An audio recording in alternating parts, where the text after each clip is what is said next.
The handcuffs snapped shut before she could finish her sentence.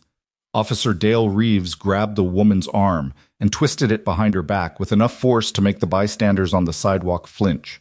Her hospital badge swung sideways on its lanyard and caught the streetlight. Riverside General Medical Center, Charlotte printed in blue. But Reeves didn't look at it. His partner was already pushing her toward the patrol car, palm flat against the back of her white coat, her stethoscope dragging along the hood with a sound like metal teeth on metal. "Stop resisting," Reeves said, loud enough for everyone watching to hear. She wasn't resisting. She hadn't moved. The woman pressed against the side of the car, wrists pinned, and she turned her head just enough to look directly at the officer behind her. She was 31 years old. She had a quiet face, calm eyes, the kind of stillness that doesn't come from peace. It comes from training. "You have absolutely no idea," she said softly, "who you are doing this to." Above the city, a military helicopter crossed the skyline. Nobody on that street knew yet why the men inside it were already looking down. And if you want to find out what happens next, stay until the very end of this story. Hit subscribe, leave a like, and drop a comment telling me what city you're watching from. I want to see how far this story travels. Now let's go. The shift had ended at 11:14. Nora Voss knew the exact time because she had checked her phone while signing out at the nurse's station, and she had noticed, as she always did, that the digital clock above the medication cabinet was running 4 minutes fast. She'd mentioned it to the charge nurse 3 weeks ago. The charge nurse had nodded and forgotten about it, the way things at Alderman General Medical Center in Greensboro, North Carolina, tended to either get fixed immediately or never get fixed at all, with almost nothing in between.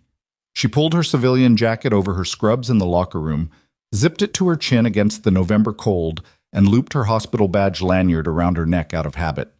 She'd worked a 12-hour shift in the surgical recovery unit.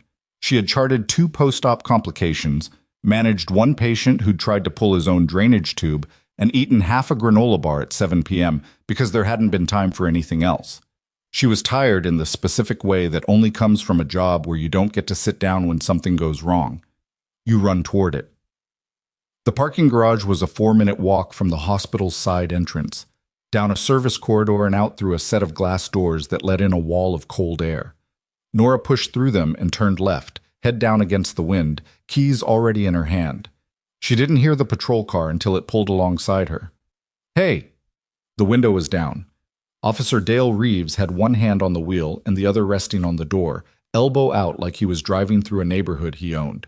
"You! Stop walking!" Nora stopped. She turned to face the car. Reeves was in his mid-40s, broad across the shoulders, with the particular expression of a man who had spent years giving orders to people who had no choice but to comply. His partner, younger, sharper featured, a name tag that read T. Garner was already getting out of the passenger side before the car had fully stopped. "Where are you coming from?" Reeves asked. "Work," Nora said. "I'm a nurse at Alderman General. I just finished my shift." "This area is restricted after 10 p.m. Nora looked around. They were on a public sidewalk adjacent to a public parking structure. There were no signs. There was no barrier.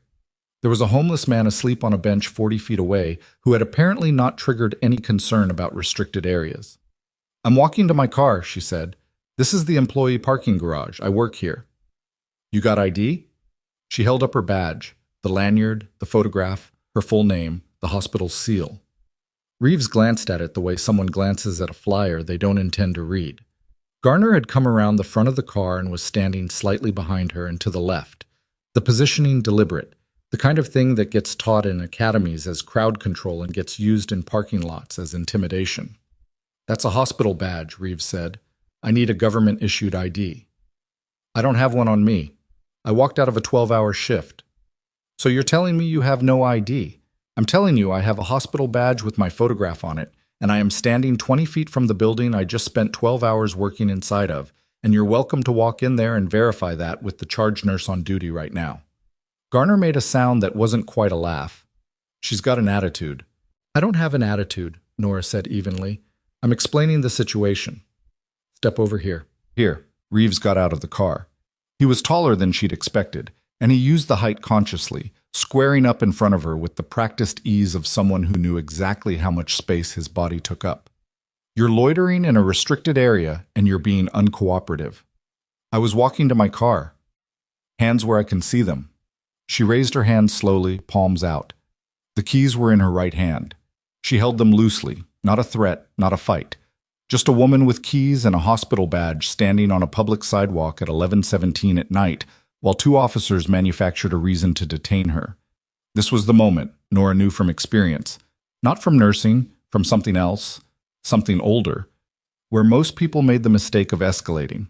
They argued, they raised their voice. They moved too fast, or they said something that could be clipped and quoted and used against them later. She had seen what happened when that choice got made in circumstances a great deal more dangerous than a parking lot in Greensboro. So she didn't argue. She went still. "I'm going to ask you one more time," she said quietly. "You are welcome to call the hospital and confirm who I am. The number is on the badge. The charge nurse on duty right now is Felicia Odom. She will tell you exactly what I just told you." Reeves looked at her for a long moment. Then he looked at Garner. Something passed between them. Not a word, barely even a look. Just the particular flicker of two people who have done this before and know how it goes. And then Reeves took a step forward and said, "Turn around." "For what reason?" "Because I said so. Turn around." She turned around. The handcuffs snapped shut. The back seat of a police cruiser smells like cleaning solution and anxiety, and the plastic of the seat is always harder than you expect and always slightly damp for a reason you don't want to think about. Nora sat with her wrists cuffed behind her and her badge pressed uncomfortably into her sternum and watched the parking garage slide past the window as Reeves pulled out onto the street. "Trespassing," Garner said from the front seat, half to himself, typing something on the console keyboard. "Failure to identify. Obstruction." "I identified myself," Nora said. "Didn't provide a valid ID."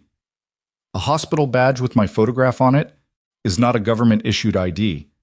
Garner turned around in his seat. He had a small, satisfied smile. "It's a lanyard." Nora looked at him for a moment and said nothing.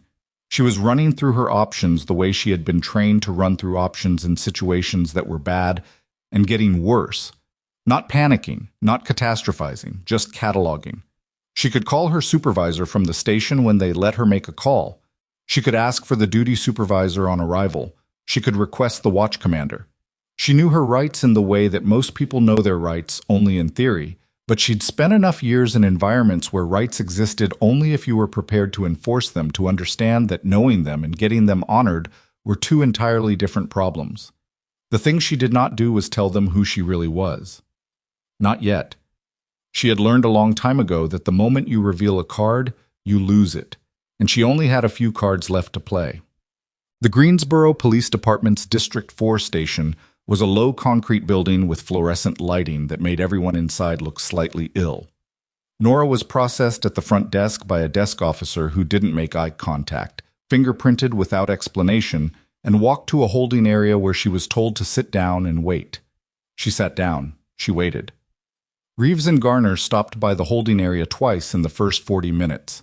The first time, Garner made a comment about hospital workers who thought their badge gave them special privileges. The second time, Reeves told her the charge nurse at Alderman General had been called.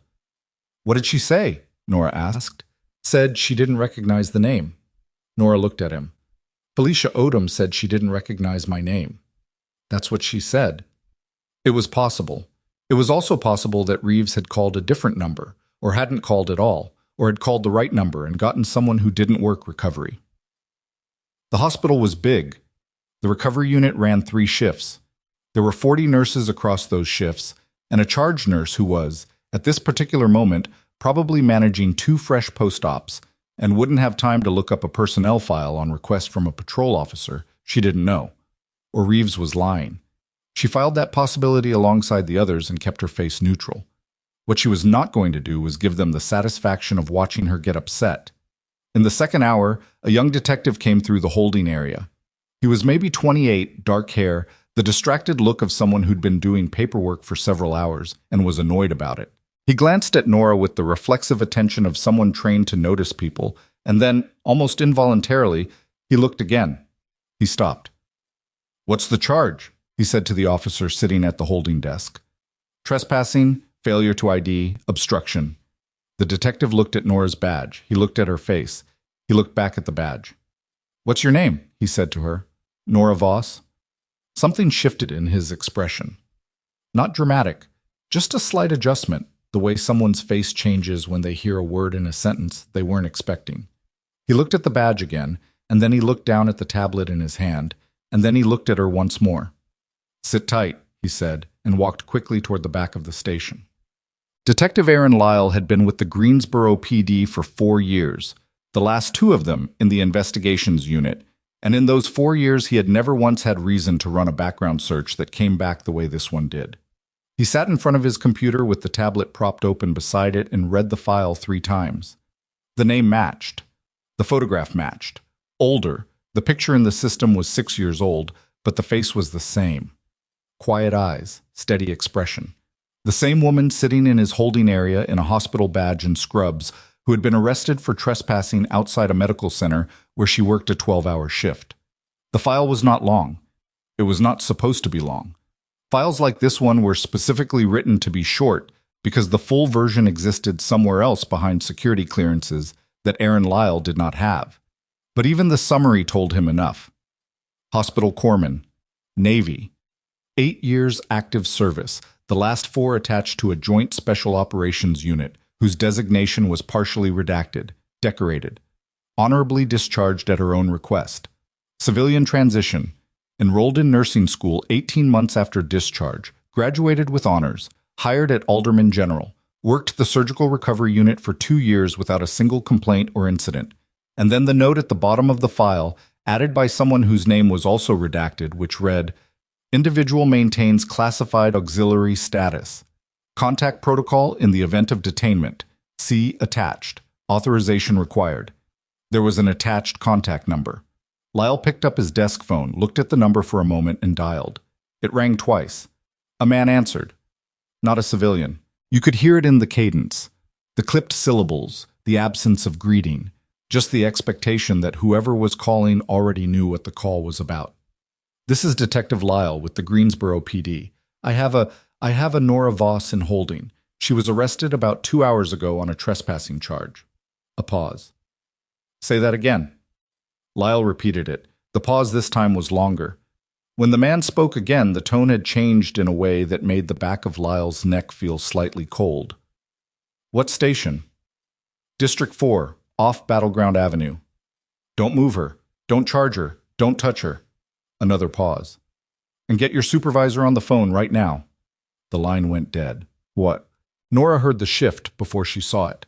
Sound traveled through concrete buildings in particular ways. The low frequencies carried, the high ones died early, and you learned to read the architecture of noise the way you learned to read any terrain. She heard doors open that hadn't opened in the past 2 hours. She heard footsteps moving with a purpose that was different from the general traffic of a late-night station. She heard at least 2 voices having a conversation at a volume that suggested urgency and the awareness that they should not be overheard. Then Officer Dale Reeves appeared at the holding room door. His expression was different. She noticed it immediately. Not chastened, not yet, but cautious in the new way of a man who has realized he may have miscalculated something, but hasn't yet decided how to respond to that. "Someone's here to see you," he said. "Who?" He didn't answer. He moved aside, and Detective Lyle came in, followed by a woman in a suit who introduced herself as the watch commander, Lieutenant Yolanda French, who did not shake Nora's hand and did not apologize, but who said, carefully and precisely, "The department is looking into your situation. We're going to need a few minutes." "I've been here for 2.5 hours, Nora said. "I understand that." "On a charge that I didn't commit, using evidence that doesn't exist." French looked at her. "I understand. Do you want me to tell you again what I told the officers who arrested me? Because I'm happy to. I walked out of a 12-hour nursing shift. I was walking to my car. I showed them my hospital badge. They arrested me anyway." The watch commander had the specific look of someone who was already calculating consequences, not for Nora, for herself, for her department, for the 2 officers who were standing just outside the door with the new silence of men who had started to understand that something had gone sideways in a way they hadn't anticipated. "Ms. Voss," French said carefully, "we're—" Then the front desk officer leaned in from the hallway and said, voice low and strained, "Lieutenant, there's a vehicle out front, military plates. They're asking to come in." The silence in the room changed quality. French straightened. She looked at Nora. Whatever calculation she'd been running in her head, she appeared to have reached a conclusion because something shifted behind her eyes. Not an apology, not yet, but the shadow of one. "Miss Voss," she said slowly, "is there anything you want to tell me about who you are?" Nora looked at her for a moment. "I told your officers," she said. "I'm a nurse. I just finished my shift." She said it without emphasis, without irony, without the small satisfaction she was perhaps entitled to. She said it because it was true, and it was the truth she'd chosen when she left the other life behind, and she wasn't going to let two careless officers and a bureaucratic mistake take it from her. But the front door of District 4 station was opening, and the sound of boots on concrete, several pairs, deliberate, unhurried, the particular rhythm of people who moved through spaces expecting those spaces to accommodate them, was getting closer. Reeves was still in the doorway. Nora watched his face as he turned toward the sound. She watched the moment the expression shifted from caution to something else. Something that looked, if she was reading it correctly, like the beginning of genuine alarm. "Sir," someone said in the hallway. Young, officer grade, formal. "This is a restricted police facility. You need to stand aside." The voice that said it wasn't loud. It didn't need to be. It had the particular texture of a voice that had spent years giving orders in places where not following them had real consequences. It moved through walls the way certain sounds did, carrying something that wasn't volume, but weight. Garner took an actual step backward.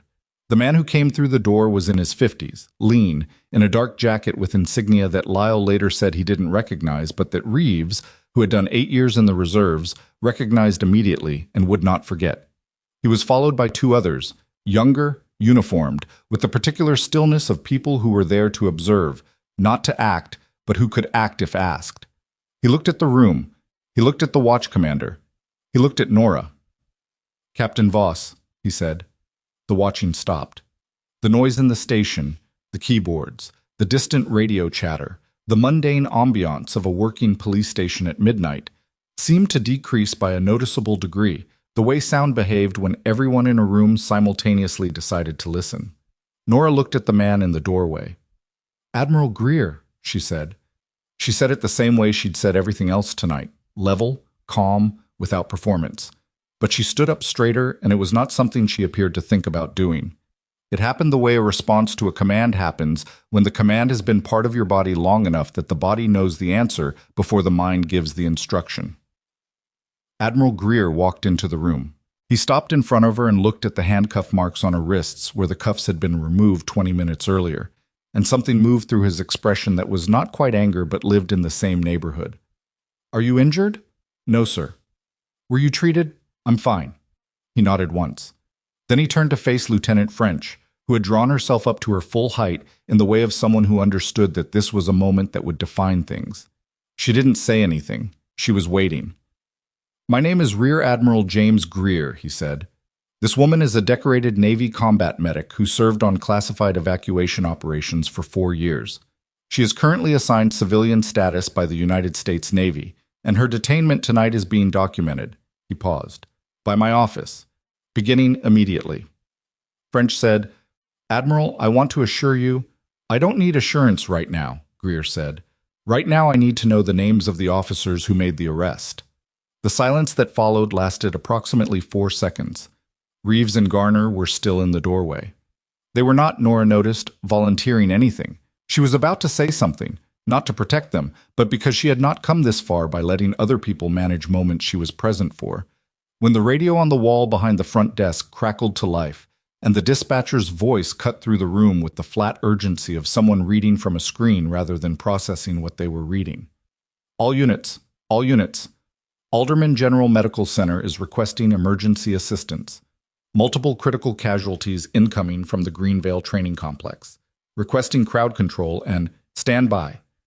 A pause. A rustle of something. Requesting medical support liaison. Civilian and military personnel involved. ETA to hospital, 12 minutes. Greer's phone buzzed. He looked at it once. His expression did not change. But the two officers behind him came to attention in the reflexive way of people whose bodies knew before their minds did that something had just shifted from administrative to operational. He looked at Nora. She was already looking back at him. "How bad?" she said. He turned the phone so she could see the screen. She read it in 3 seconds. Then she looked at the watch commander. "I need my belongings," she said. "Right now." French nodded to the desk officer before she'd finished the sentence. Nora was already moving. Behind her, Reeves said something. She didn't hear exactly what, something defensive, something that might have been an attempt to reframe the evening's events. And Garner started to back it up, and she didn't turn around, didn't stop, just walked toward the front desk where her phone and her bag and her hospital badge were being retrieved from the property box. The badge went back around her neck. Her phone showed 3 missed calls from the hospital. Greer fell into step beside her at the door. His 2 officers moved ahead, already through the entrance, radio in hand. Outside, a dark vehicle was pulled against the curb with its engine running. "The convoy's 4 minutes ahead of us," Greer said. "The team leader is the one who took the worst of it." Nora pushed through the station door into the cold. "Who is it?" she said. Greer said a name. She stopped for exactly 1 second, long enough for the name to land, long enough for something to cross her face that was not quite shock and not quite grief, but was something older and more complicated. And then she started walking again, faster. "Then we need to move," she said. Behind them, through the glass doors of District 4 Station, Officers Dale Reeves and T. Garner stood watching the vehicle pull away from the curb. Reeves had his thumbs hooked in his belt. Garner had his arms crossed. They looked like men who had not yet decided whether what had just happened was a problem. They would decide soon enough. But right now, in the back of a military vehicle cutting through Greensboro's midnight streets toward a hospital that needed her, Nora Voss was not thinking about them at all. She was reading the medical summary on Greer's tablet, her eyes moving fast, her hands steady, her whole body reorganizing itself around the thing it had spent 8 years learning to do. The city streaked past the windows in amber and white. The hospital lights were already visible on the horizon. And the night, which had begun with handcuffs on a public sidewalk, was nowhere near finished with her yet. The city streaked past the windows in amber and white, and the hospital lights were already visible on the horizon, and Nora was not looking at them. She was looking at the tablet, reading the medical summary the way she used to read briefings in the back of helicopters, fast and without sentiment, extracting what mattered and filing away what didn't. The summary was 3 paragraphs. The first covered the training exercise, a live fire simulation at the Greenvale complex, a scenario that had gone wrong when a structural collapse during the breach sequence sent 2 support beams through the staging area. The second paragraph listed the casualties. 6 personnel total, 4 with moderate injuries, 1 with serious trauma to the left leg and shoulder, 1 critical. The third paragraph was the one that mattered. It listed the critical casualties vitals as of 18 minutes ago, when the convoy medic had last been able to get a reading. Blood pressure dropping, suspected internal hemorrhage, blunt force trauma to the chest and abdomen, possible pneumothorax developing on the right side. Nora handed the tablet back to Greer without looking up. "He's going to need a chest tube before they get him into surgery," she said. "If the pneumothorax is developing the way this reads, he won't make it to the OR without one." "The convoy medic is how experienced?" Greer paused. 2 years. "Does he have a tube kit?" "I don't know." "Then someone needs to radio ahead and make sure the trauma bay has one waiting and someone standing by who knows how to place it. Because if your convoy medic hasn't done it before and tries to figure it out in the back of a moving vehicle, we're going to have a different problem than we started with." She looked out the window. "How far are we from the hospital?" 4 minutes. "And the convoy?" 3 ahead of us, maybe less." She nodded and said nothing else. Greer looked at her the way someone looks at a person they haven't seen in a long time and are recalibrating their memory of, not surprised exactly, but reminded. There was a difference between knowing something about a person and watching it happen in real time, and Greer had always known which side of that line he'd been on with Nora Voss. The vehicle made a hard left, and the hospital campus came into full view. The wide entry lanes lit up, the emergency bay doors open, 2 figures in scrubs already waiting at the edge of the ambulance dock. Someone had made calls. Someone had prepared. But preparation and readiness were 2 different things, and Nora had spent enough years working in conditions where the gap between them could be measured in minutes and sometimes in lives. She had the door open before the vehicle fully stopped. The trauma bay at Alderman General Medical Center was not a large space. It had been built in an era when the hospital served a smaller population and renovated twice since then in the incremental patch and extend way of institutions that never quite got the budget they needed all at once. The result was a room that functioned well enough under normal circumstances, but became, under pressure, a complicated negotiation of bodies and equipment and the particular territorial instincts of people who spent their working lives in it. When Nora pushed through the doors, the convoy had arrived 90 seconds ahead of her. The critical casualty was already on the bay table set. She could see that before she could see the patient clearly because she could hear it, the controlled urgency in the voices, the specific cadence of people trying to sound calm when they were not, the beeping of a monitor that was delivering information nobody wanted. She moved to the edge of the bay and looked at the patient, Major Theo Wark. She had last seen him in a different country, under a different sky, in a set of circumstances she did not think about often because thinking about them too often was not something she allowed herself. He was 44 now. He looked older. The chest trauma had done something to his coloring that she recognized and did not like, and the way he was breathing, shallow, with a slight catch on the right side, confirmed what the tablet had suggested. Dr. Priya Anand was the attending trauma physician. She was mid-40s, efficient, operating at the controlled edge of her capacity with 4 other patients already being managed, and a trauma bay that was now simultaneously a military incident and a civilian emergency. She looked up when Nora came in, and the look was not welcoming. "Who authorized this?" She said to no one in particular. "I'm a nurse on staff here," Nora said, "recovery unit, and I have field experience with this specific type of injury. Recovery nurses don't work trauma." "I know." Nora moved closer. "I'm not trying to take over. I'm telling you he has a tension pneumothorax developing, and you have maybe 6 minutes before it starts compromising cardiac output." Anand looked at her, then at the monitor, then back at her. "We're aware of the—" "Then let me help." The doctor's jaw tightened.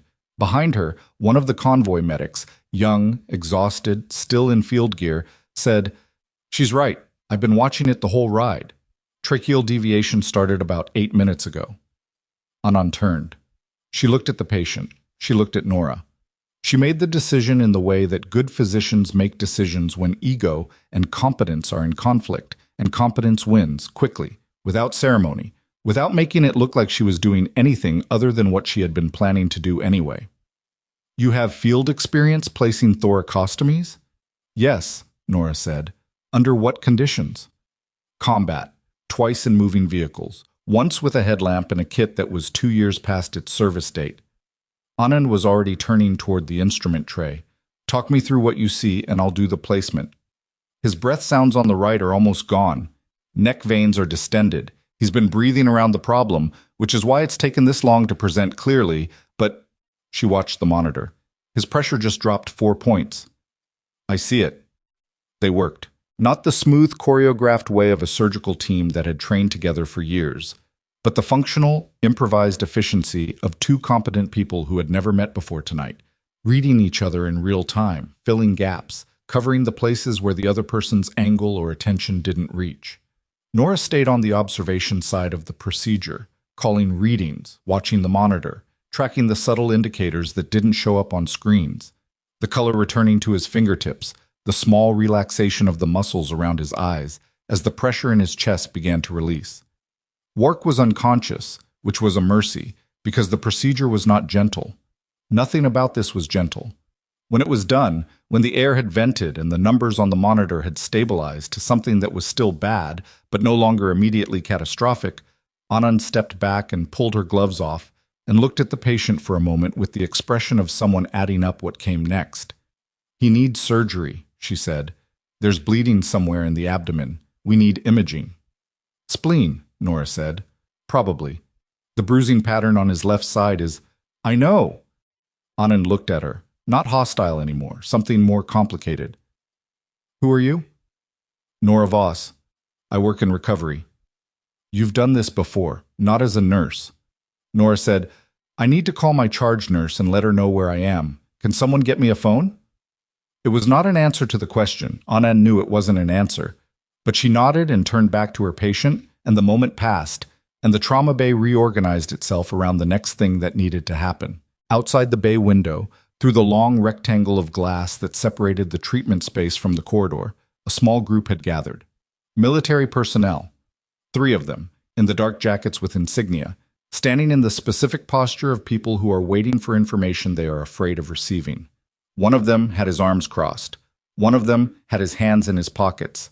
The third was watching the bay with the focused, unblinking attention of someone who had developed a mechanism for getting through the worst minutes by reducing them to observation.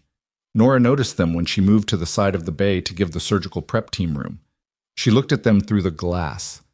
They looked back. She didn't know all of their names. She knew one face, Sergeant Darren Holt, who had been on the evacuation team that last deployment, who had spent 6 hours helping her keep 3 people alive in conditions that she was not going to describe to anyone in this hospital, because it was not relevant and because some things stayed where they happened. Holt looked at her through the glass and gave her a nod that was small and quiet and carried about 4 years of shared history in it, and she gave him one back. Then she turned around because Wark was moving. It was not fully conscious. It was something between the no man's land of severe trauma, where the brain surges briefly toward the surface and then retreats, driven by pain or noise or some instinct that doesn't understand the circumstances well enough to stay down. His eyes opened partway. They moved across the ceiling, across the lights, across the faces of the people around him. They stopped on Nora. "Hey," she said, moving close, voice low. "You're at Alderman General. You're in surgery prep. Stay still." His mouth moved. The words didn't come out clearly enough to parse for a moment, and then they did, because he said it twice, with the specific stubborn repetition of someone fighting through a painkiller haze to make sure they were understood. "Voss?" he said. "Yeah, I'm here." "I told them—" He stopped, breathed. The monitor ticked. "I told them to get you." "Well, somebody did." A pause. His eyes were losing focus again. "You okay?" "They said—" "Station?" "I'm fine, don't worry about that." "Who arrested you?" The words were slightly slurred, but the anger in them was clear enough, and she almost wanted to laugh, because Theo Wark had always been that specific kind of person. Half unconscious in a trauma bay, internal bleeding, just survived a pneumothorax, and his first coherent question was about accountability. "2 patrol officers," she said. "It's handled." "It's not handled," he said. "Theo, stop talking." "Voss, I will come find you in recovery and argue with you about it then," she said. "Right now you need to let these people take you to surgery. Understood?" He looked at her for a moment longer. "You're still the only one who talks to me like that," he said, "because everyone else is afraid of you. And you're not." "I'm very afraid of you," she said. "Now stop talking." His eyes closed.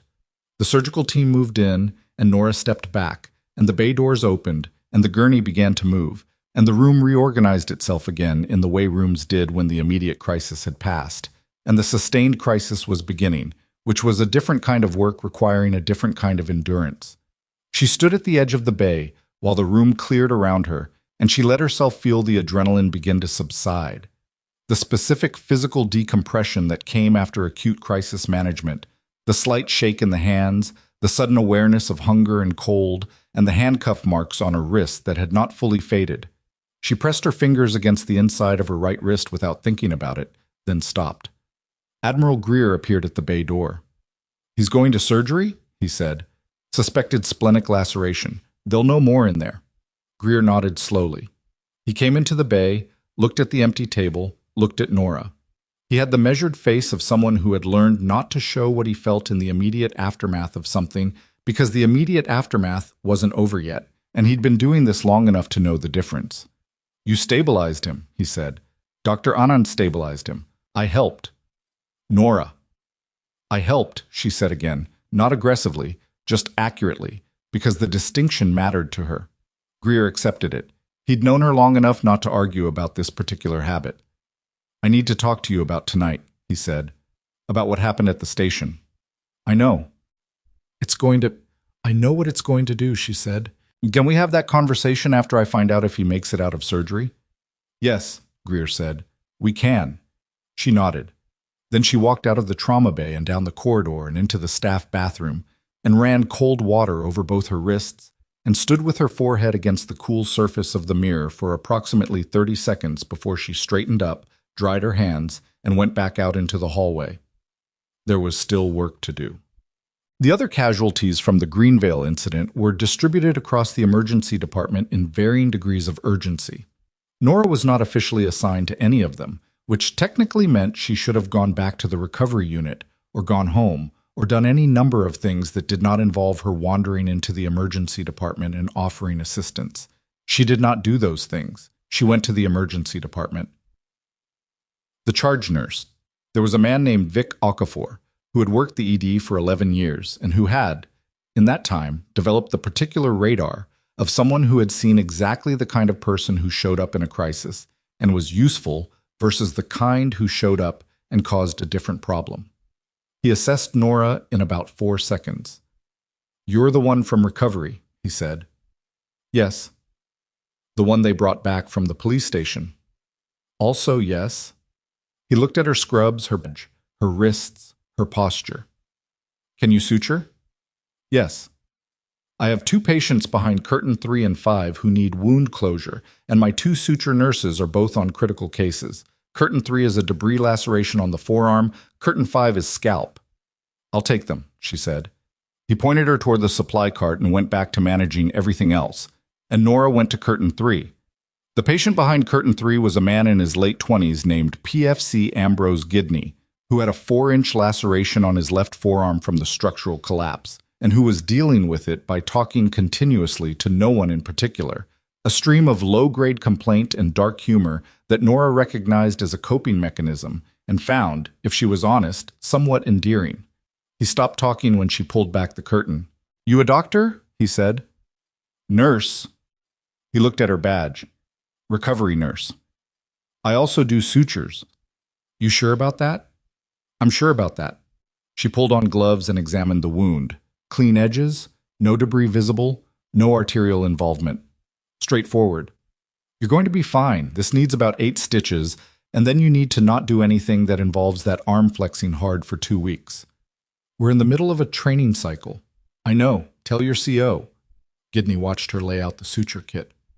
"Were you the one in the trauma bay? Someone said there was a nurse in the trauma bay who shouldn't have been there." "I was in the trauma bay." "Major Wark okay?" "He's in surgery. That's all I know right now."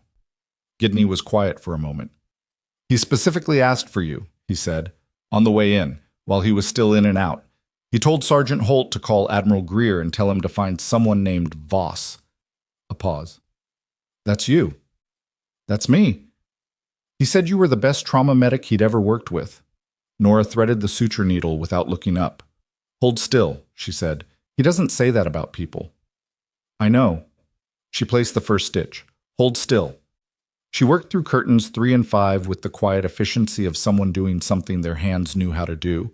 And when she was done, and the patients were bandaged and charted, she went back to the nursing station and updated both files, and then stood for a moment with her hands on the counter and let herself notice how tired she was. It was almost 2 in the morning. She had now been awake for approximately 21 hours. She had been arrested, processed, transported, nearly held overnight, released, driven to a hospital, assisted in a trauma procedure, sutured 2 lacerations, and managed not to eat anything since a granola bar at 7 p.m.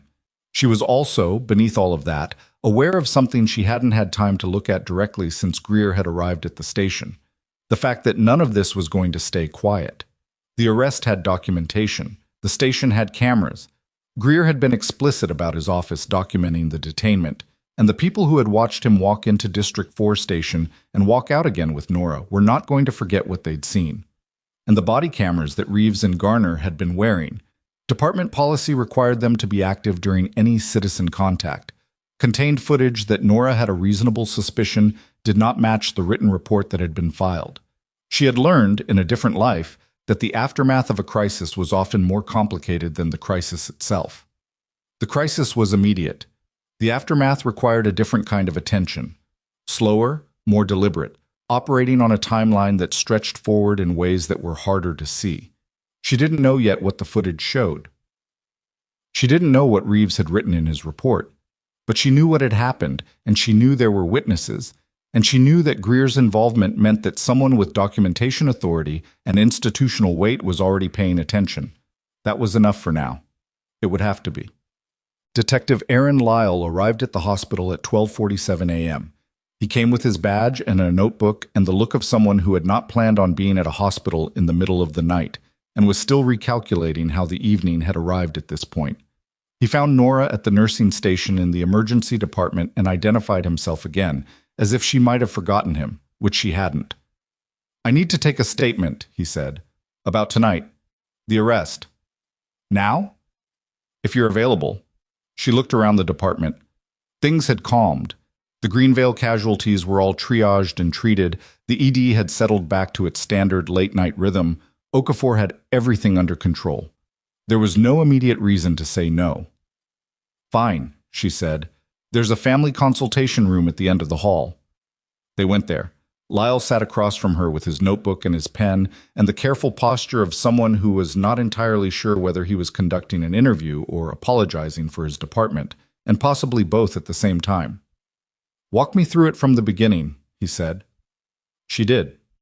She did it the way she had been trained to do reports, chronologically, specifically, without emotional editorializing, naming times and locations, and direct quotes where she had them. She described the badge, the conversation, the demand for government ID, the arrest, the charges, the processing, the holding area, the 2 visits from Reeves and Garner, the statement about the charge nurse not recognizing her name. Lyle's pen moved steadily. Occasionally he stopped her to clarify a specific detail. He did not look defensive, which she appreciated. There was a version of this conversation where the detective spent most of it managing the department's position, and he was not doing that. "The charge nurse," he said, Felicia Odom." "Yes." "Officer Reeves told you she didn't recognize your name." "Yes." "I pulled the call log from the station." He stopped, looked at his notebook. "There's no outbound call to Alderman General between 10:45 and 12:15 tonight." The room was quiet for a moment. "He didn't call," Nora said. "There's no record of a call." She nodded slowly. She had considered this possibility in the holding room and filed it alongside the others, and now it had moved from possibility to documented fact, and the distance between those two things was significant. "Officer Reeves told me he had called the hospital," she said, making sure the statement was clear. "Yes." "And there is no record of that call." "Correct." She looked at the table. She was not angry, or rather, she was, but it was the cold, deliberate kind of anger that didn't have anywhere useful to go right now, so she kept it where it was. There would be a time and a place for what she was feeling. This was the statement phase. This was evidence collection. She had learned to separate those things. "The body cameras," she said. "Officers Reeves and Garner, their cameras were active during the arrest?" "Department policy requires activation during any citizen contact." "Were they active?" Lyle looked at her carefully. "That's something I'm in the process of confirming. Because if the cameras were active, there will be footage of the arrest, and that footage will either support or contradict the report that was filed." "Yes," Lyle said. "That's correct. And if the report contains information that contradicts the footage, that's a serious issue," Lyle said. She looked at him. He looked back. There was an understanding in the room that was not quite stated but was present. The way certain things were present between people who both knew what the actual problem was and were working around the formalities required to name it properly. "I need to ask you something," he said. "Okay." "When Admiral Greer arrived at the station tonight, he referred to you as Captain Voss." Nora said nothing. "That's a military rank," Lyle said. "It is. But your personnel file here, your nursing employment record, lists you as Nora Voss. No prior military service indicated." She looked at him steadily. "Military service records for personnel attached to certain units are not part of the public record." He absorbed this. "So there's a record." "There's always a record. It's just not always accessible." "Is there anything about your background that I should know in order to complete this statement accurately?" She thought about it. Not the answer. She knew the answer. But the framing. She had spent 2 years in Greensboro being a recovery nurse named Nora Voss, and it was not a cover or a performance. It was the life she had chosen, and she was not going to let tonight's events turn it into something else. But Lyle was asking a genuine question in the context of a genuine investigation, and she respected that enough to give him something real. "I served in the Navy," she said, "for 8 years. The last 4 were with a unit whose work I'm not going to discuss. I left at my own request. I went to nursing school. I work in recovery at Alderman General, and I've done that for 2 years without any incident." She paused. "Until tonight." Lyle wrote it down. "Admiral Greer mentioned his office was documenting the detainment," he said. "Yes. That means there's going to be federal attention on this." "Probably." Lyle set down his pen and looked at her directly. "Ms. Voss, I want you to know, I'm not saying this for the department, I'm saying it as the person who pulled your file tonight. What happened to you was wrong. The charge was fabricated. The failure to call the hospital to verify your identity was, at best, a serious procedural failure, and at worst—" He stopped. "At worst, it was deliberate," she said. "Yes." She nodded. She appreciated that he'd said it, even if it hadn't surprised her, even if some part of her had known it from the moment Reeves had looked at her badge and then looked away. "I appreciate you telling me that," she said. "There's something else," Lyle said. Something in his tone made her focus more sharply. He had shifted, the posture, the quality of attention, in the way of someone arriving at the actual thing they came to say. "We pulled the body camera footage from both officers," he said. "Standard protocol when a detainment involves military involvement." "And?" Lyle looked at the table. He was the kind of person, she was beginning to understand, who didn't have much of a poker face when the information was serious, which meant that what he was about to say was serious. "Officer Garner's camera experienced a technical malfunction during the arrest," he said. "The footage from the critical window is corrupted." "That's convenient," Nora said. "Officer Reeves's camera was active." She waited. "The footage is intact," Lyle said. "We have everything from the moment he exited the vehicle to the moment you were placed in the patrol car." "And?" He looked at her. "What's on the camera, detective?" He picked up his pen, set it down again, looked at the wall. "It contradicts the arrest report," he said, "in several significant ways." A pause. "Including the resisting arrest charge." The room went quiet, in the particular way rooms did, when the thing everyone had suspected became the thing that was confirmed. Nora felt the weight of it settle. Not vindication, not yet, because vindication was a process and they were only at the beginning of it. But the specific, clarifying relief of a person who had known something to be true and now had the first piece of evidence to prove it. "There's more," Lyle said. She looked at him. "When our internal review unit pulled Reeves's full camera history tonight, in the process of reviewing the footage from your arrest, they flagged a pattern." He chose the word carefully. "A pattern of similar incidents over the past 18 months. Different locations, different individuals, similar—" He stopped. "Similar profiles." "Similar profiles," she repeated. "Individuals who were alone on foot near commercial or medical facilities late at night." He looked at the table. "Individuals who matched a certain description." Nora sat very still. "How many incidents?" she said. "At least 11 that we've flagged so far," Lyle said. "Possibly more. The review is ongoing." He looked up at her. "Your arrest tonight, Ms. Voss. It may not have been careless." The fluorescent light above them hummed its steady, indifferent note. "It may have been deliberate," he said, "and it may not have been the first time." In the corridor outside the consultation room, someone walked past with quick, purposeful steps. A monitor beeped somewhere. The ordinary sounds of a hospital at night continued their business, indifferent to the conversation happening inside this small room, where a nurse who was not only a nurse had just learned that the worst night of her recent life might be the key that unlocked something far larger than one bad arrest on a public sidewalk. She looked at Aaron Lyle. "Tell me everything you know," she said. Lyle told her what he knew, and it took 22 minutes, and by the end of it, the consultation room felt smaller than it had at the beginning. 11 flagged incidents over 18 months, all in District 4's patrol jurisdiction, all involving individuals detained on charges that were either dropped within 48 hours or never formally filed, which, Lyle explained, was part of why the pattern had taken this long to surface. Incidents that don't result in charges don't generate the kind of paper trail that triggers automatic review.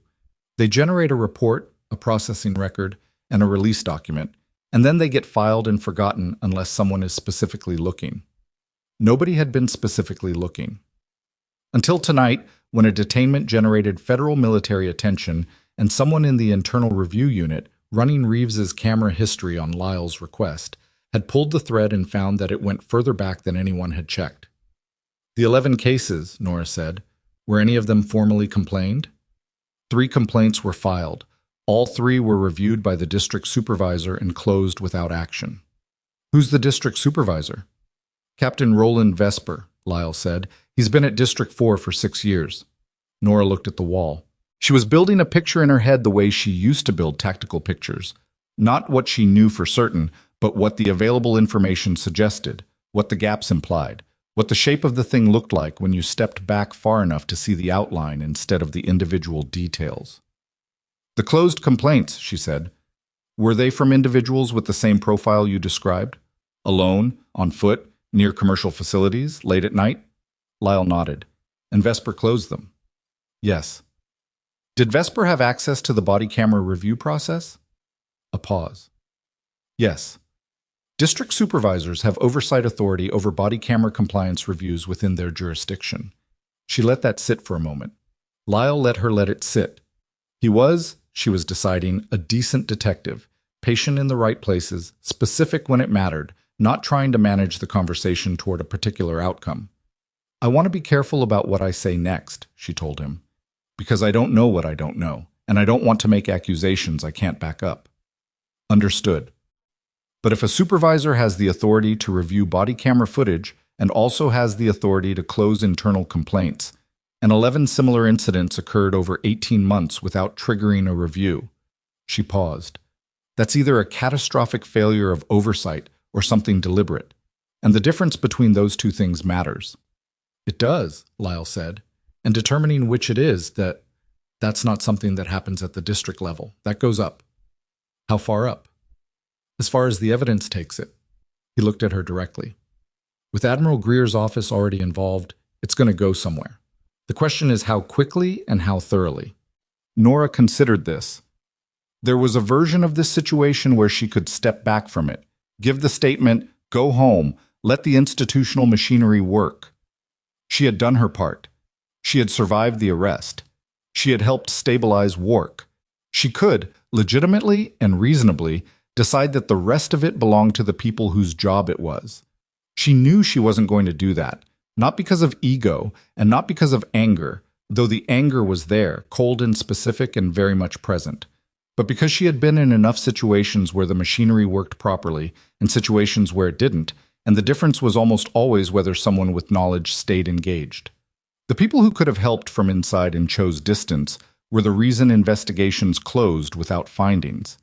She wasn't going to be that person. What do you need from me? She said.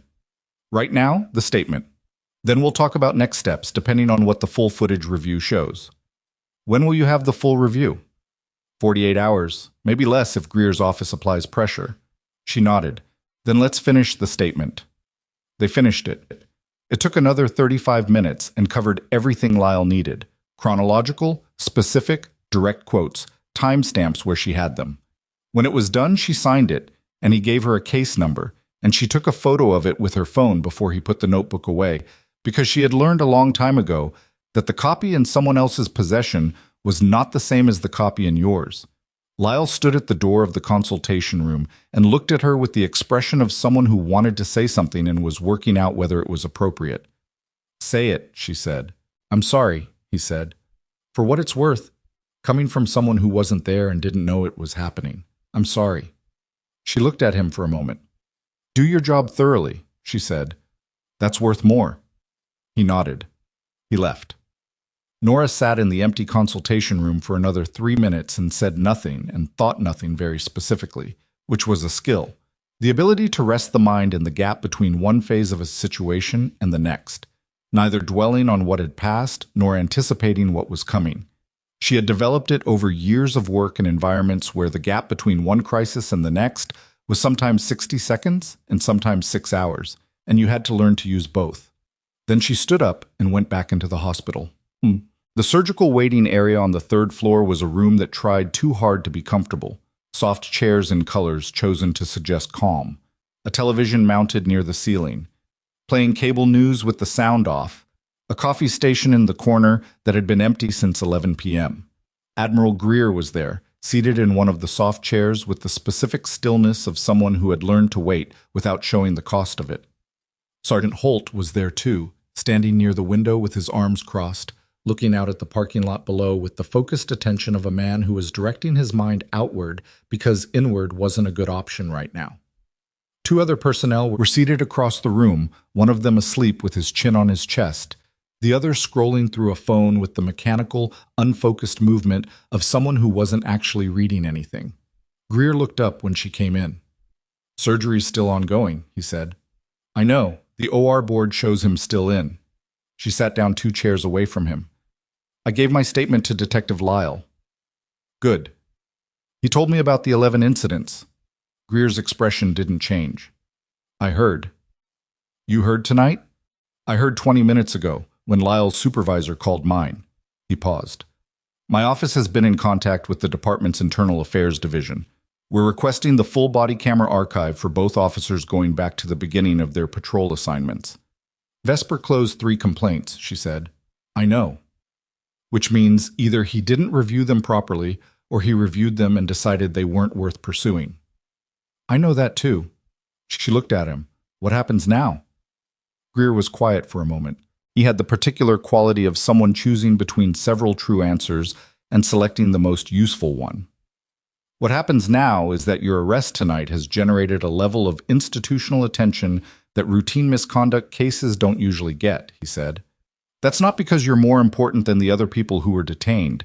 It's because your background created a paper trail that goes to offices that don't get ignored. And those offices are going to ask questions, and the questions are going to require documentation, and the documentation is going to surface things that were buried. That's a diplomatic way of describing what might be a cover-up. I'm being careful," he said, "because careful matters right now." Holt turned from the window. "With respect, Admiral, being careful is how this went on for 18 months. The room was quiet for a moment. Greer looked at Holt without censure. "You're not wrong," he said, "but being reckless is how it gets thrown out on procedural grounds, and then the people who were hurt don't get anything." Holt absorbed this, turned back to the window. Nora said, "He's right, both of you are." She looked at Greer. "We do this correctly or we don't do it at all. I've seen what happens when a case gets compromised because someone moved too fast or too loud." "Yes," Greer said, "you have." She leaned back in the chair. The overhead light was the particular shade of institutional white that flattened everything, made everyone look slightly tired regardless of how they actually felt. She was very tired. She was also more awake than she'd been in a long time, in the specific way of someone whose circumstances had forced them out of a comfortable routine and into a situation that required their full attention. She had chosen the routine deliberately. She had left the other life because she needed to, because 8 years of operating in places where every decision had life or death weight had accumulated a cost she could feel but couldn't always quantify. And the quiet work of a recovery nurse was genuinely what she wanted. She was good at it. She cared about it. She had not been performing ordinariness, she had been living it. But ordinariness had not, apparently, finished with her. Theo Wart came out of surgery at 4:17 in the morning.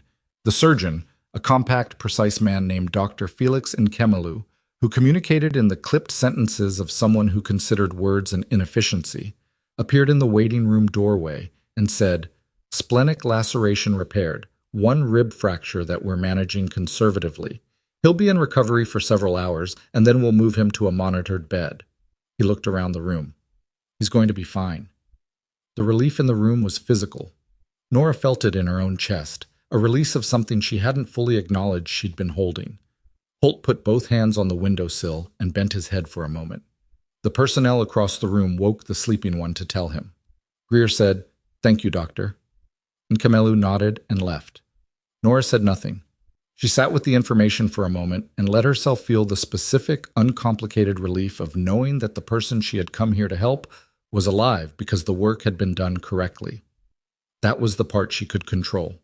That was the part that had gone right tonight, and she was going to let herself have it before moving on to everything else. Then she stood. "I need to go home," she said. Greer looked at her. "We should talk." "Tomorrow," she said. "Whatever needs to be discussed, we can discuss when I've slept. Right now I'm 23 hours awake, and I've been arrested and processed, and I worked a trauma and sutured 2 wounds and gave a 40-minute statement, and I need 4 hours of sleep before I can be useful to anyone." She paused. "Including this situation." He nodded. "I'll have someone drive you." "I have a car. It's in the parking garage at the hospital. The one I was walking to when this whole thing started." A beat. "Right," Greer said. She picked up her bag from the chair. She looked at Holt, who was watching her from the window. "Tell him I'll come by when he's in a regular room," she said. "He'll want to talk," Holt said. "He can want that from a monitored bed with a working spleen." Holt almost smiled. "Yes, ma'am." She left the waiting room, took the elevator to the ground floor, walked through the empty hospital corridor that smelled like antiseptic and institutional coffee and the particular silence of a building running on its night staff, and pushed through the side entrance into the cold pre-dawn air and walked across the covered walkway to the parking garage and got in her car and sat in it for a moment without starting it. Her hands were on the steering wheel. The garage was almost empty. The fluorescent lights buzzed their steady, tuneless note. Outside, the sky was still fully dark, the hour before dawn, the deepest part of the night. She started the car and went home. She slept for 5 hours. It was not enough, and it was what she had, and she had operated on less and worse conditions. So she got up at 9:40, made coffee, stood in her kitchen in the particular morning stillness of a person reconstructing the shape of a situation from memory, and thought about what Lyle had told her. 11 incidents, 3 complaints, Vesper. She thought about the people in those 11 incidents, the ones who had been detained on false charges and then released when the charges went nowhere, who had gone home and tried to figure out what had happened and whether they should pursue it, and probably concluded, the way most people did, that the machinery was too large and too opaque to fight from the outside. She thought about what it cost to be arrested for something you didn't do. Not just the hours in holding, but the fear of it, the humiliation, the calculation of whether complaining would make things worse. She knew what that calculation felt like. She'd done it in the holding room at District 4. Most people didn't have an admiral's phone number on file. That was the part that sat heaviest. Not what had happened to her. She had resources. She had context. She had a background that meant certain calls got answered immediately and certain documentation got created without her having to fight for it. She would be okay. The question was whether the 11 people before her, and whoever might have come after them if last night hadn't happened, would be okay too. She was on her second cup of coffee when her phone rang. It was a number she didn't recognize, with a Greensboro area code. "Voss?" she said. "Ms. Voss." A woman's voice, measured, slightly formal. "My name is Special Agent Dara Osei. I'm with the Department of Justice, Civil Rights Division. I've been assigned to a matter that involves your detainment last night and a related pattern of conduct at the District 4 station. I'd like to meet with you today, if you're available." Nora set down her coffee cup. "What time?" she said. They met at a federal building downtown at 12:30. Osei was in her late 30s with the specific economy of movement of someone whose job required her to be readable only when she chose to be. She had a colleague, a younger man named Agent Cortez, who took notes and said very little. And she had a folder that was already thick, which told Nora that the Department of Justice had not come to this meeting unprepared. The interview covered substantially the same ground as Lyle's statement, but Osei asked different questions in different places, which meant she was looking for different things. She spent significant time on the sequence of events at the scene, exactly what Reeves had said, exactly what Garner had said, the order in which things had happened, the specific words used during the arrest. She was building a timeline, and she was building a record of verbal conduct, which meant she was thinking about civil rights statute language, which meant this was not a preliminary inquiry. "I want to ask you about something specific," Osei said, about 40 minutes in. "Go ahead." "When Officer Reeves told you that the charge nurse at Alderman General had been contacted and didn't recognize your name, what was your response?" "I said that I worked in the recovery unit, not the general nursing pool, and that the charge nurse might not have immediate access to my personnel record." "And Reeves's response?" "He didn't engage with the point. He moved on." Osei made a note. "In your assessment, and I'm asking for your honest read, not a formal claim, did you believe it?" Nora considered. "I thought it was possible he had called and reached someone who didn't know me specifically. I also thought it was possible he hadn't called at all. I didn't know which." "You know now that there's no outgoing call on record?" "Yes." So the statement he made, that he'd called and the nurse didn't recognize you, was false. That's what the call log indicates. Osei looked at her. You're being very careful. I'm being accurate, Nora said. Careful sounds like I'm protecting someone. I'm not. I'm making sure what I say is what I know, as opposed to what I believe. What do you believe? That it was deliberate, Nora said. The arrest and the false statement about the call. I believe it was deliberate. Osei nodded. She flipped to a different section of the folder. I'm going to show you something, she said. This is not standard procedure at this stage of an investigation, but given the circumstances of your background and your level of engagement with this case, I think it serves the interests of the investigation for you to see it. She slid a printed document across the table. Nora picked it up. It was a transcript. Body camera footage, time-stamped, verbatim, with a note at the top indicating it was from Officer Dale Reeves, the night of the arrest. Nora's arrest. She read it. She read it twice. The transcript showed the full exchange from the moment Reeves had exited the vehicle. It showed Nora displaying her badge. It showed Reeves acknowledging the badge in a way that the arrest report did not document. There was a line in the transcript that read R. Looks at badge, looks away, with a timestamp, followed by R. That's not good enough. It showed Garner moving to flank her before she had said anything that could be construed as resistance. It showed the exact moment of the arrest, which the report had described as occurring after Nora failed to comply with multiple instructions. And the transcript showed that the instruction she had allegedly failed to comply with had been given once, for approximately 4 seconds, before Reeves moved to cuff her. And near the bottom, in the section covering the walk to the patrol car, there was an exchange between Reeves and Garner that had not appeared in any report. G. She works there. R. Badge says so. G. So why are we... R. Because Vesper said this block, this time window. Just write it up. The room was quiet. Nora set the transcript down. She was very still. The kind of still that was not calm but was the container for something that needed containment. Vesper said this block, this time window, she said. Yes, Osei said. He told them where to be. That's one interpretation. What's another one? Osei did not offer one. Nora looked at the transcript again. She was processing it with the part of her mind that had been trained to process tactical information, not reacting to it emotionally, not yet, but understanding the operational implication. If Vesper had directed Reeves and Garner to specific locations at specific times, he hadn't been enabling carelessness. He had been enabling something organized, something that required coordination, something that had been running for 18 months under the cover of standard patrol activity and that had continued without interruption because the person responsible for reviewing complaints was the same person directing the operations. He targeted the hospital block, she said. We believe so, yes. Why that block? We're working on that. Osei paused. There are aspects of this that I'm not in a position to share at this stage of the investigation. What I can tell you is that what you've seen in that transcript is part of a pattern that is now the subject of a federal civil rights investigation. And your arrest last night is the anchor case. Because of Greer. Because of the documentation trail your arrest generated, yes. Without the military involvement, this might have been one more incident that closed without action. She looked at Nora steadily. You were not the first person to be arrested on that block in that time window by those officers. Nora absorbed this. Who else? She said. I can't share that. Were they okay? A pause. The individuals were processed and released. Whether they were okay is a more complicated question.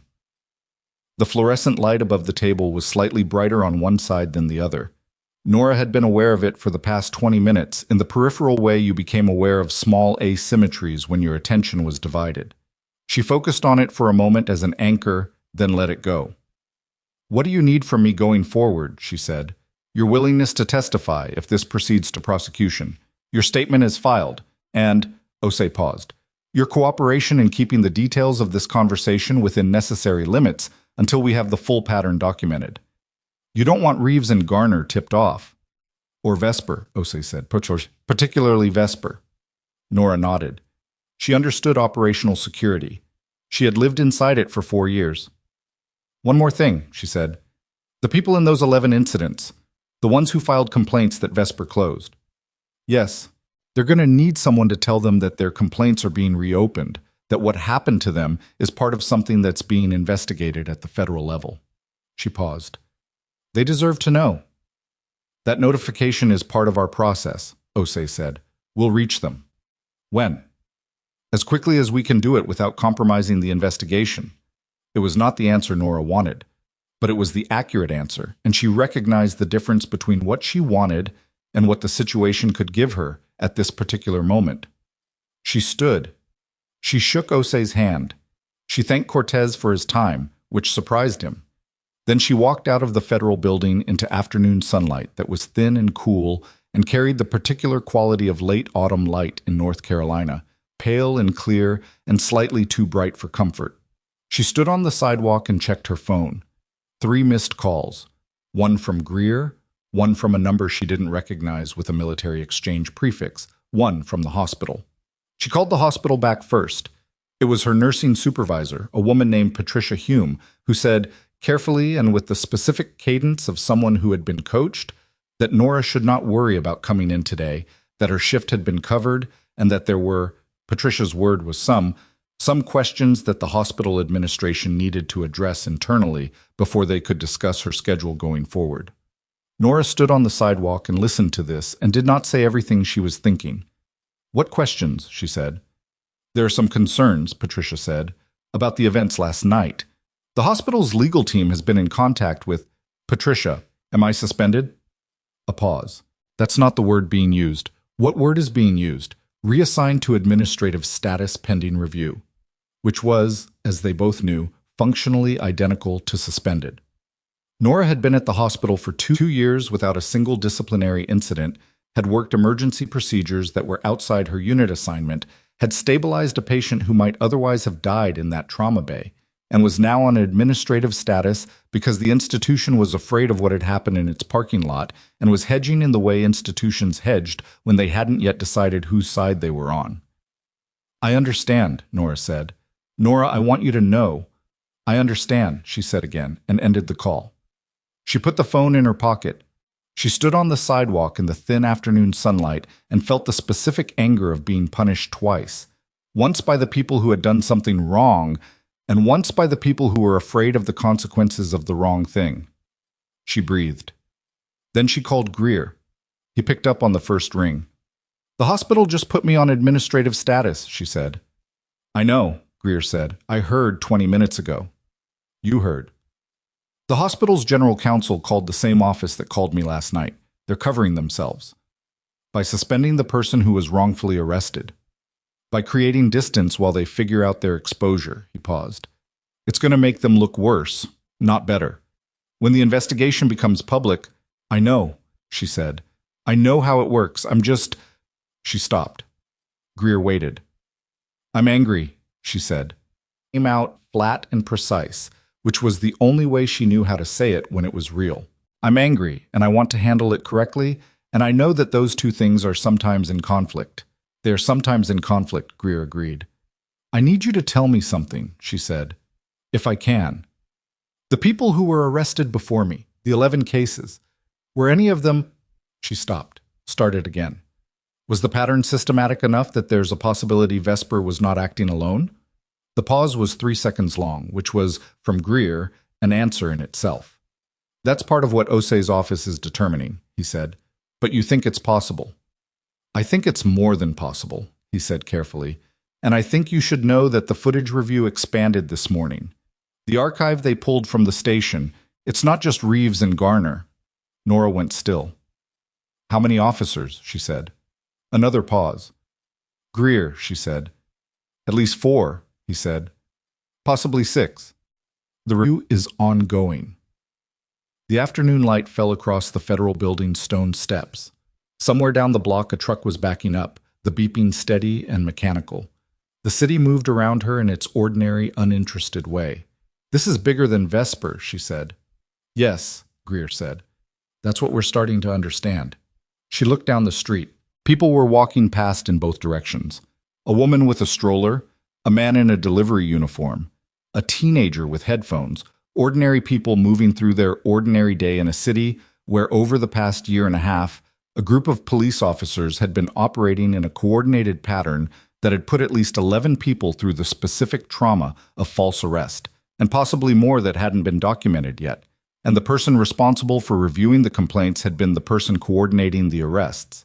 And somewhere in the footage archive being reviewed right now at the Greensboro PD's Internal Affairs Office, under the growing attention of a federal civil rights investigation, were the records of what had actually happened.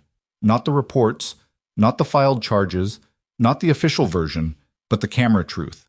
And it was worse than she had thought. She was about to say something else to Greer when her phone buzzed with a text from a number she didn't recognize. She looked at it. Ms. Voss, this is Darren Holt. Major Wark is awake and asking for you.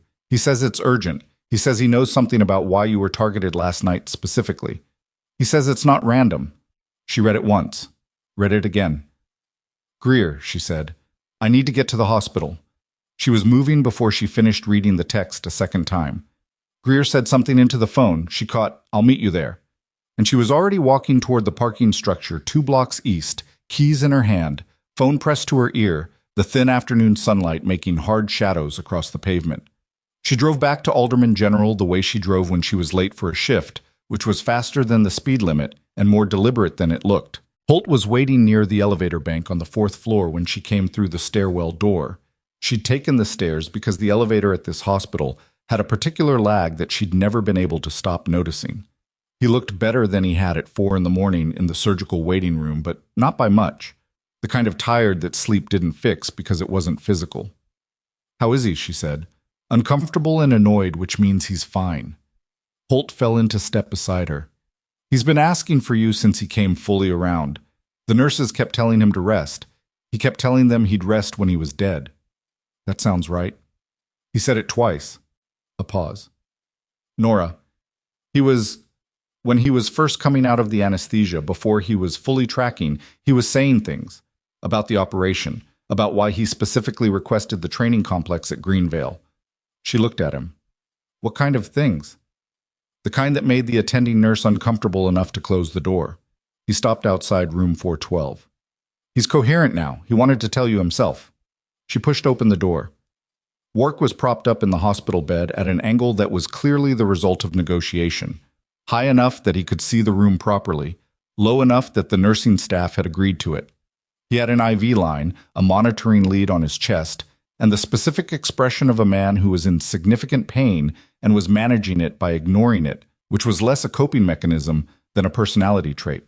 He looked at her when she came in. You look terrible, he said. You look worse, she said. You have a surgical drain. I'm aware of the surgical drain. She pulled the chair from the corner of the room and sat down beside the bed. Holt positioned himself near the door without being asked, which was the kind of contextual awareness that made him good at his job. Holt said you have something to tell me, she said. Wark looked at the ceiling for a moment, the way people looked at ceilings when they were arranging something in their head. Then he looked at her. The training operation at Greenvale, he said. It wasn't standard. I know. The briefing summary Greer showed me indicated a live fire simulation. That's the cover description. He shifted and the movement cost him something. She saw it in the brief tightening around his eyes, but he kept going. The actual purpose of the exercise was reconnaissance. Greenvale is 1.5 miles from a distribution facility that's been under joint military and federal surveillance for 7 months. The training operation gave us legitimate reason to be in the area with observation equipment. She went still. What kind of distribution facility? She said. Officially, a logistics company, cold storage and freight forwarding. He paused. We've had reason to believe for the past year that it's been used as a staging point for moving individuals across the state line under coercion. Labor trafficking, primarily targeting people without documentation, but not exclusively. The room was very quiet. How far along is the surveillance? She said. Far enough that we were close to building a prosecutable case. He looked at her directly. The operation last night went wrong because the structural collapse wasn't an accident. Someone knew we were at Greenvale and knew why.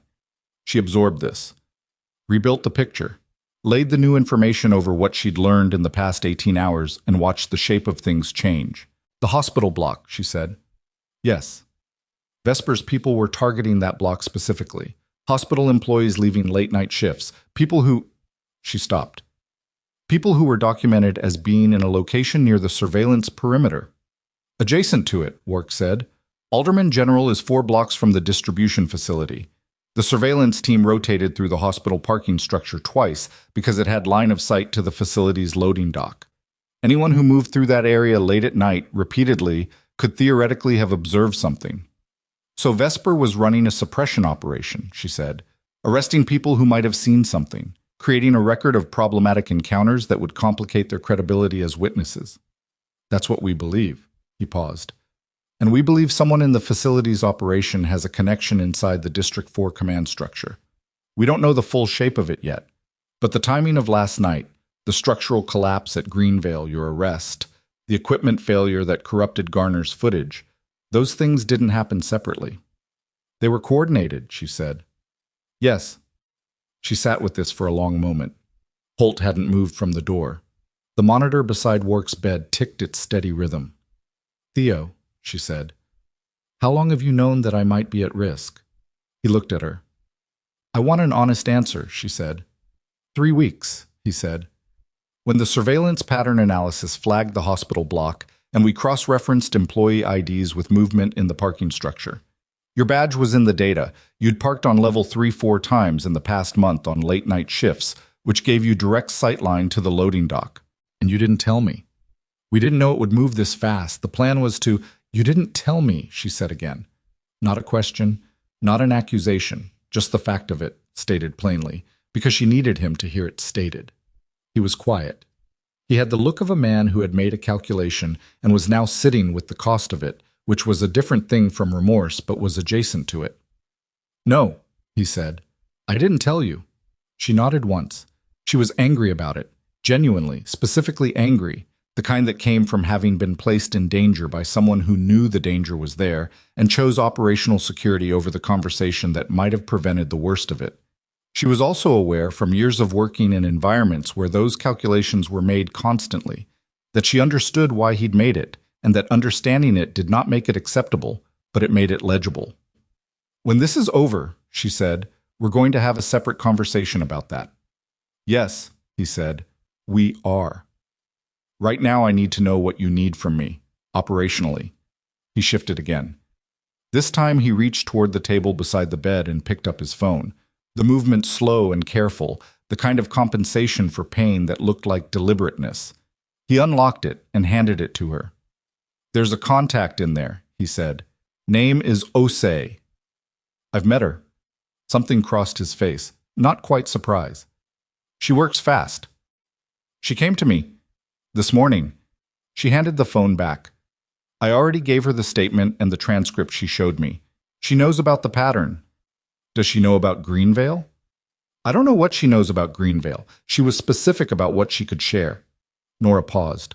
But if there's a federal civil rights investigation running parallel to a military surveillance operation targeting the same location, they need to be talking to each other before one of them moves in a way that compromises the other. I know, Wark said. That's part of what I wanted you to... I'll talk to Greer, she said. He can coordinate with Osei's office. They need to know that Vesper isn't just running a misconduct pattern. He's running interference for something with a longer supply chain than one district captain's personal operation. Yes. And the facility? Is surveillance still active? As of this morning, yes. The collapse at Greenvale damaged equipment but didn't kill the operation. They're compensating. They'll know something changed. If whoever coordinated last night's events had enough reach to compromise your training operation and direct Vesper's officers simultaneously, they're going to know that your team survived and that my arrest generated attention they didn't anticipate. We're aware of that. They're going to move. Possibly. He looked at her. Which is why the next 24 hours matter more than everything that came before. Greer arrived at the hospital 20 minutes after Nora called him.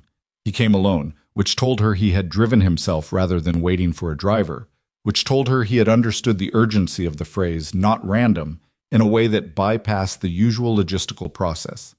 He listened to everything she relayed from Wark's account with the focused, uninterrupted attention of someone recording rather than reacting, and when she finished, he was quiet for approximately 10 seconds. The facility contact inside District 4, he said. Vesper isn't smart enough for this on his own. I don't know Vesper. I've been briefed on him as part of the Greenvale operation. He's competent enough to run a suppression pattern if someone handed him the playbook and the authorization. But the design of it, the selection criteria for targets, the camera malfunction, the timing with Greenvale, that's someone else's architecture. Someone above Vesper in the department? Or adjacent to it? Someone with enough knowledge of the surveillance operation scope to know which blocks to target and when. He pulled out his phone. I need to call Osei's supervisor directly. This crosses into territory that's above her current case designation. Do it, she said. He stepped into the corridor. Nora stayed in Wark's room.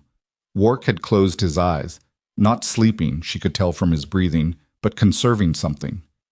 She sat in the chair and looked at the window and the flat afternoon sky beyond it, and thought about the woman with the stroller she had passed outside the federal building, about the delivery driver, about the teenager with headphones, about the 11 people who had been arrested on false charges in a parking lot outside a hospital that sat 4 blocks from a facility where, if the surveillance was right, other people were being held against their will, about how systems of harm rarely had clean edges. They spread through adjacency, through willful inattention, through the calculations of people who decided it was safer not to look. She thought about Vesper closing 3 complaints. She thought about the specific administrative efficiency of that, reviewed and closed, and what it required of a person to do that knowing what was in the complaints. Not carelessness, not negligence. Something colder. Wark opened his eyes. You're doing the thing, he said. What thing?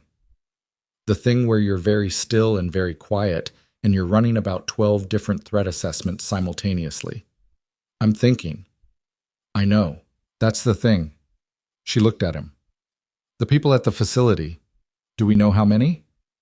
The surveillance estimate is between 15 and 30 individuals at any given time. The population rotates. The operation has been running for at least 14 months based on the pattern analysis. 14 months. She did the arithmetic in a way that felt less like math and more like something physical. The weight of it, the duration of it, how many rotations of 15 to 30 people over 14 months added up to a number she didn't want to calculate but couldn't stop her mind from approaching. We're close, Wark said. The case was close before last night. Is it still close? With what your arrest generated, the DOJ involvement, the full archive review, the expansion of the investigation to include the facility connection, yes, closer. He paused. But there's a window. Between now and whenever the people running that facility realize the architecture of what they built is being pulled apart. In that window, they might try to clear it. Move the people inside. Or worse, she stood. Then the window is the problem. Yes. Greer needs to get Osei's office on the same timeline as the surveillance operation. She was already picking up her bag. If they move to arrest Vesper and Reeves and Garner independently, without coordinating with the surveillance team, the facility people will know something happened before the team can move on the facility itself. I know. That's why you wanted me here, she said, not just to tell me the background. You needed someone to carry the coordination piece who isn't in a hospital bed. He looked at her. Would you have come if I'd told you that up front? Yes, she said. But I appreciate that you also wanted to actually tell me yourself, even if it was partly because you're too stubborn to send a message. I didn't think it was something for a text. It wasn't, she agreed. She went to the door, stopped. Theo, she said, when this is done, the facility, the investigation, all of it, you're going to owe those 11 people something. He looked at her steadily. I know. Not an official acknowledgement, something real. I know, Nora. She left the room. The next 6 hours were the kind of work that happened mostly in conference rooms and on phone calls and in the careful exchange of information between agencies that each had a piece of the picture and had to be convinced, one at a time, that sharing the piece they had was in their interest. It was not dramatic work. It was patient, deliberate, and exhausting in the specific way of things that mattered and couldn't be rushed. Greer coordinated with Osei's supervisor, a senior DOJ official named Marcus Webb, who had the clipped telephone manner of someone managing 4 simultaneous cases and the ability to absorb new information and redirect resources without requiring it to be explained twice. The conversation established a coordination protocol between the federal civil rights investigation and the military surveillance operation, shared timeline, shared trigger points, an agreement that no enforcement action would occur against any member of the District 4 command structure until the surveillance team gave a green light on the facility. Nora was not in those calls. She was not an agent, not a federal official, not a military officer in her current capacity. What she was the person who had walked out of Work's hospital room with information that needed to get to the right people and the knowledge of how to make sure it did. And she had spent 6 years of her life doing exactly that kind of work in exactly that kind of space, the gap between authority structures, where information moved only if someone carried it. She sat in a conference room on the 4th floor of the hospital, borrowed from a department head who owed Greer a favor, and she drafted a written summary of everything Work had told her, detailed and chronological, and she sent it to Greer and copied Osei's direct email address from the card Osei had given her that morning. Then she sat and waited. At 6:47 p.m., Osei called. "The facility connection changes the scope," Osei said. The formality from that morning was still there, but running faster. "Webb has authorized me to expand the investigation to include the trafficking operation. We're coordinating with the surveillance team's commanding officer."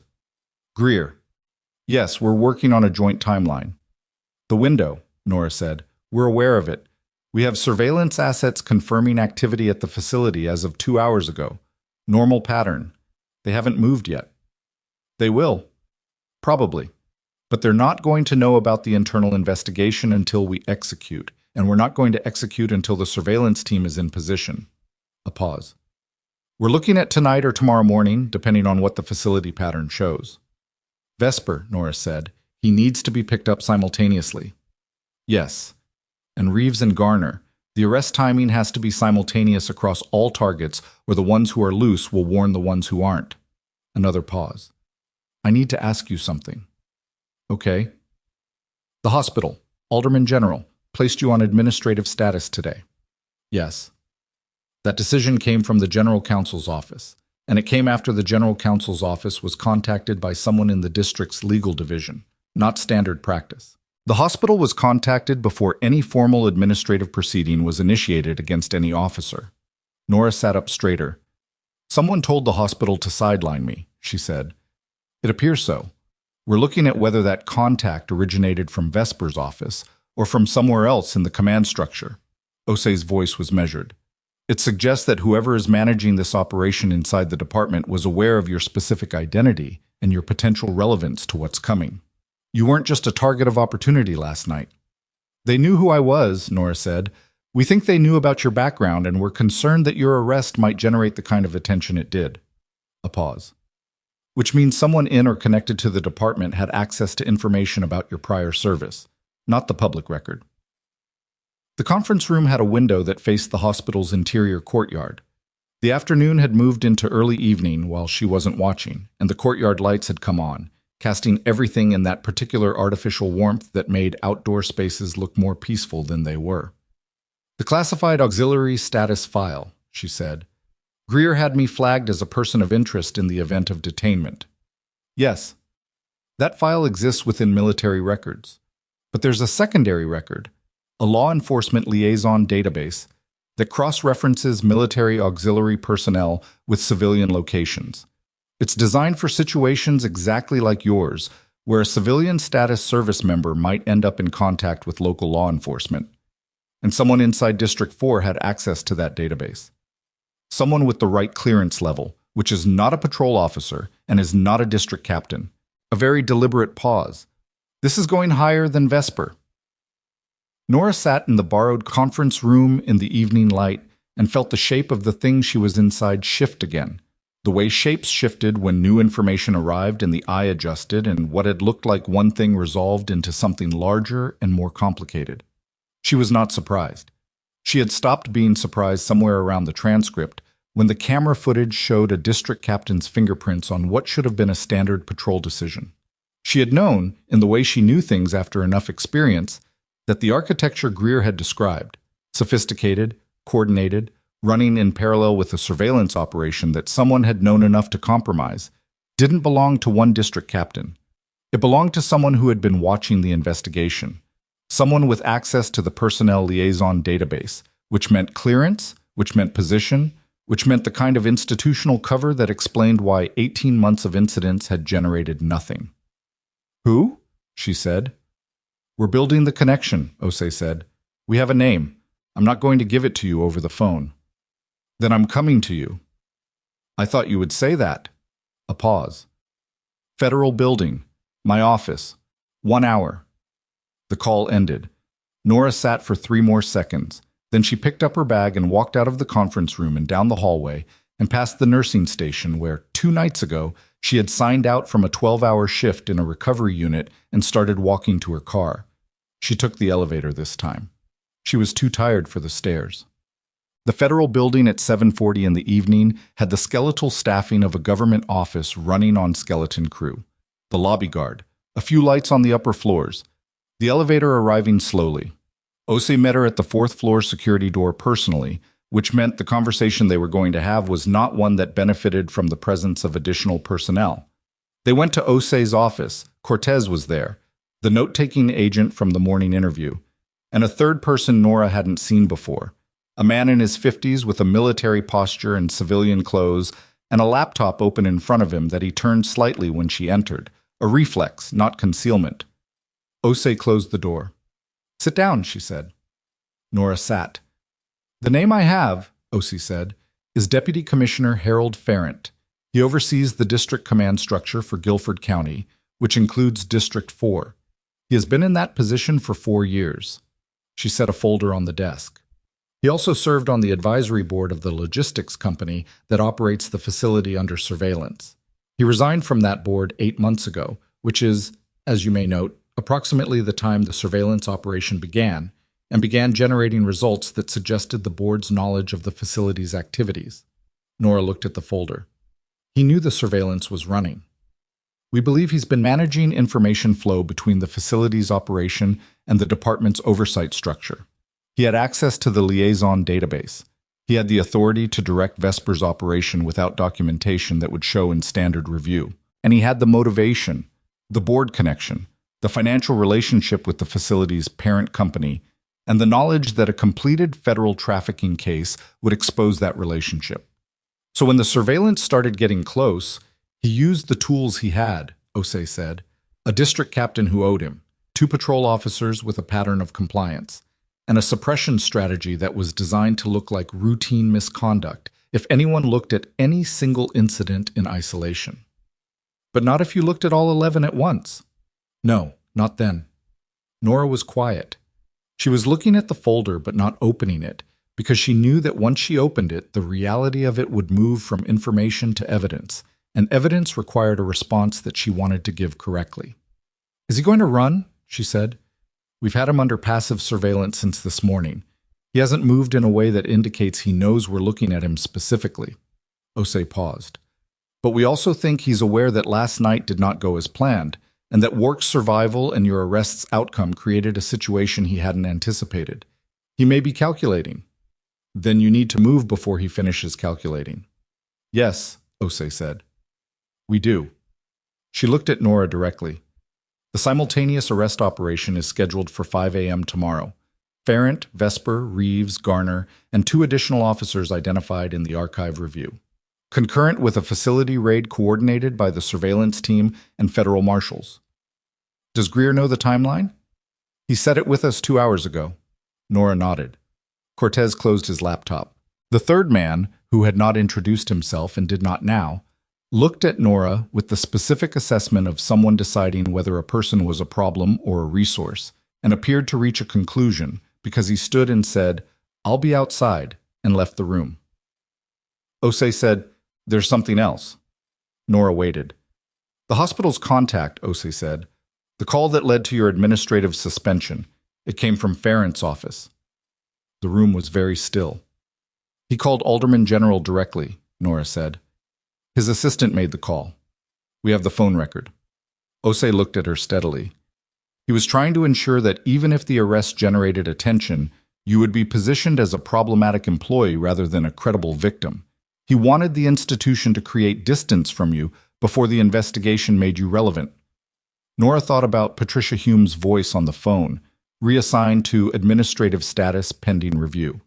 The careful phrasing of someone who had been told what to say by someone in the legal department, who had been told by someone above them, who had received a call from an office that should never have been involved in a hospital's staffing decisions. She thought about how clean it was, how the damage it would have done was not physical. It was the kind that made people look past you, doubt you, position you as the source of a problem rather than the evidence of one. She had seen it done before to other people. She had never had it done to her, and the experience of understanding exactly how it worked from the inside was clarifying in a way she did not particularly enjoy. "He'll be arrested at 5 a.m., she said. "Yes." "Along with the others?" "Yes." She looked at Ose. "I want to be there." Ose was quiet for a moment. "You're a civilian." "I know what I am." "I can't include you in an enforcement operation." "I'm not asking to be included in the operation," Nora said. "I'm asking to be present when it happens. There's a difference." Ose looked at her for a long moment, the look of someone weighing something that was not in the handbook against something that was not technically prohibited by the handbook either. "The facility raid," she said finally.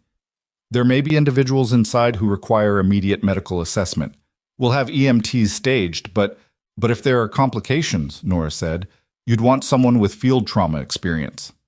Staged nearby, not inside the perimeter." "Staged nearby is fine," Ose nodded slowly. 5 a.m., I'll text you the staging address at 4. Nora stood. She shook Ose's hand. She walked to the door. "Ms. Voss," Ose said. She stopped. "Ferrant knew who you were when he authorized your arrest. He knew your background. He knew what generating military attention would mean, and he calculated that the operational benefit, silencing a potential witness, outweighed the risk." A pause. "He miscalculated." Nora looked at her. "He did," she said. She opened the door and walked out into the corridor, past the guard station, into the elevator, and down through the building's quiet evening into the street, where the night air was cold and the city was moving in its ordinary way, indifferent to the fact that at 5 o'clock the following morning, a significant number of things were going to change. Her phone showed a message from Greer. "Tomorrow, Zo 500, I'll be there."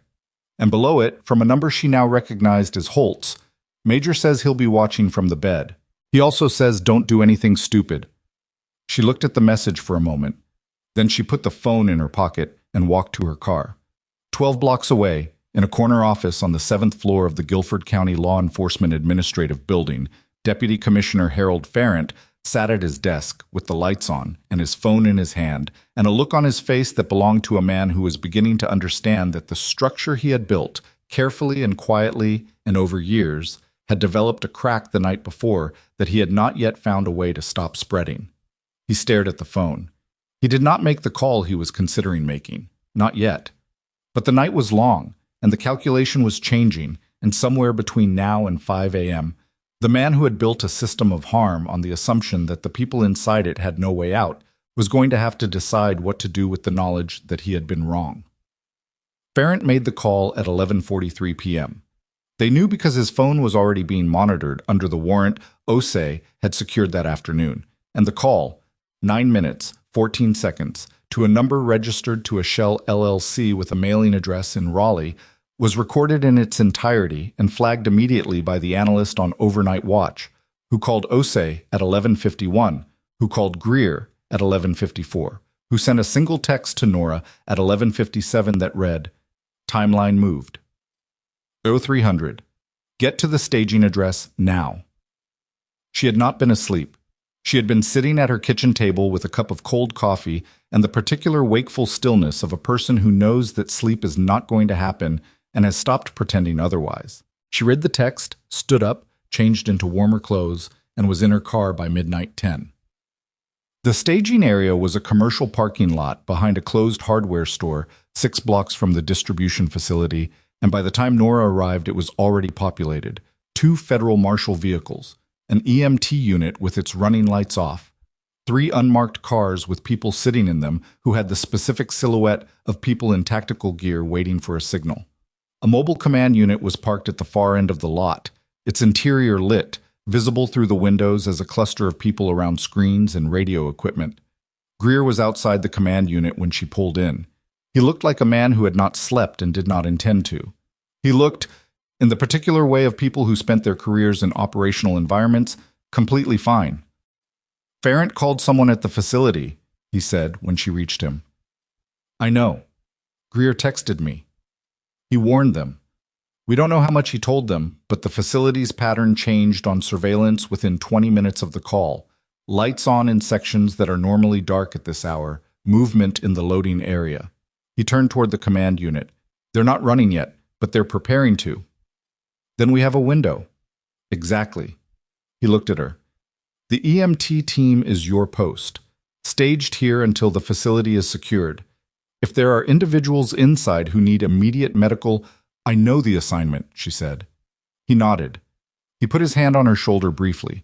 Not a gesture of comfort, exactly, but acknowledgement, the kind between people who had worked in the same kinds of dark and necessary places and understood what that shared history meant without requiring it to be spoken. Then he went into this command unit and Nora walked to the EMT vehicle, and the long minutes of waiting began.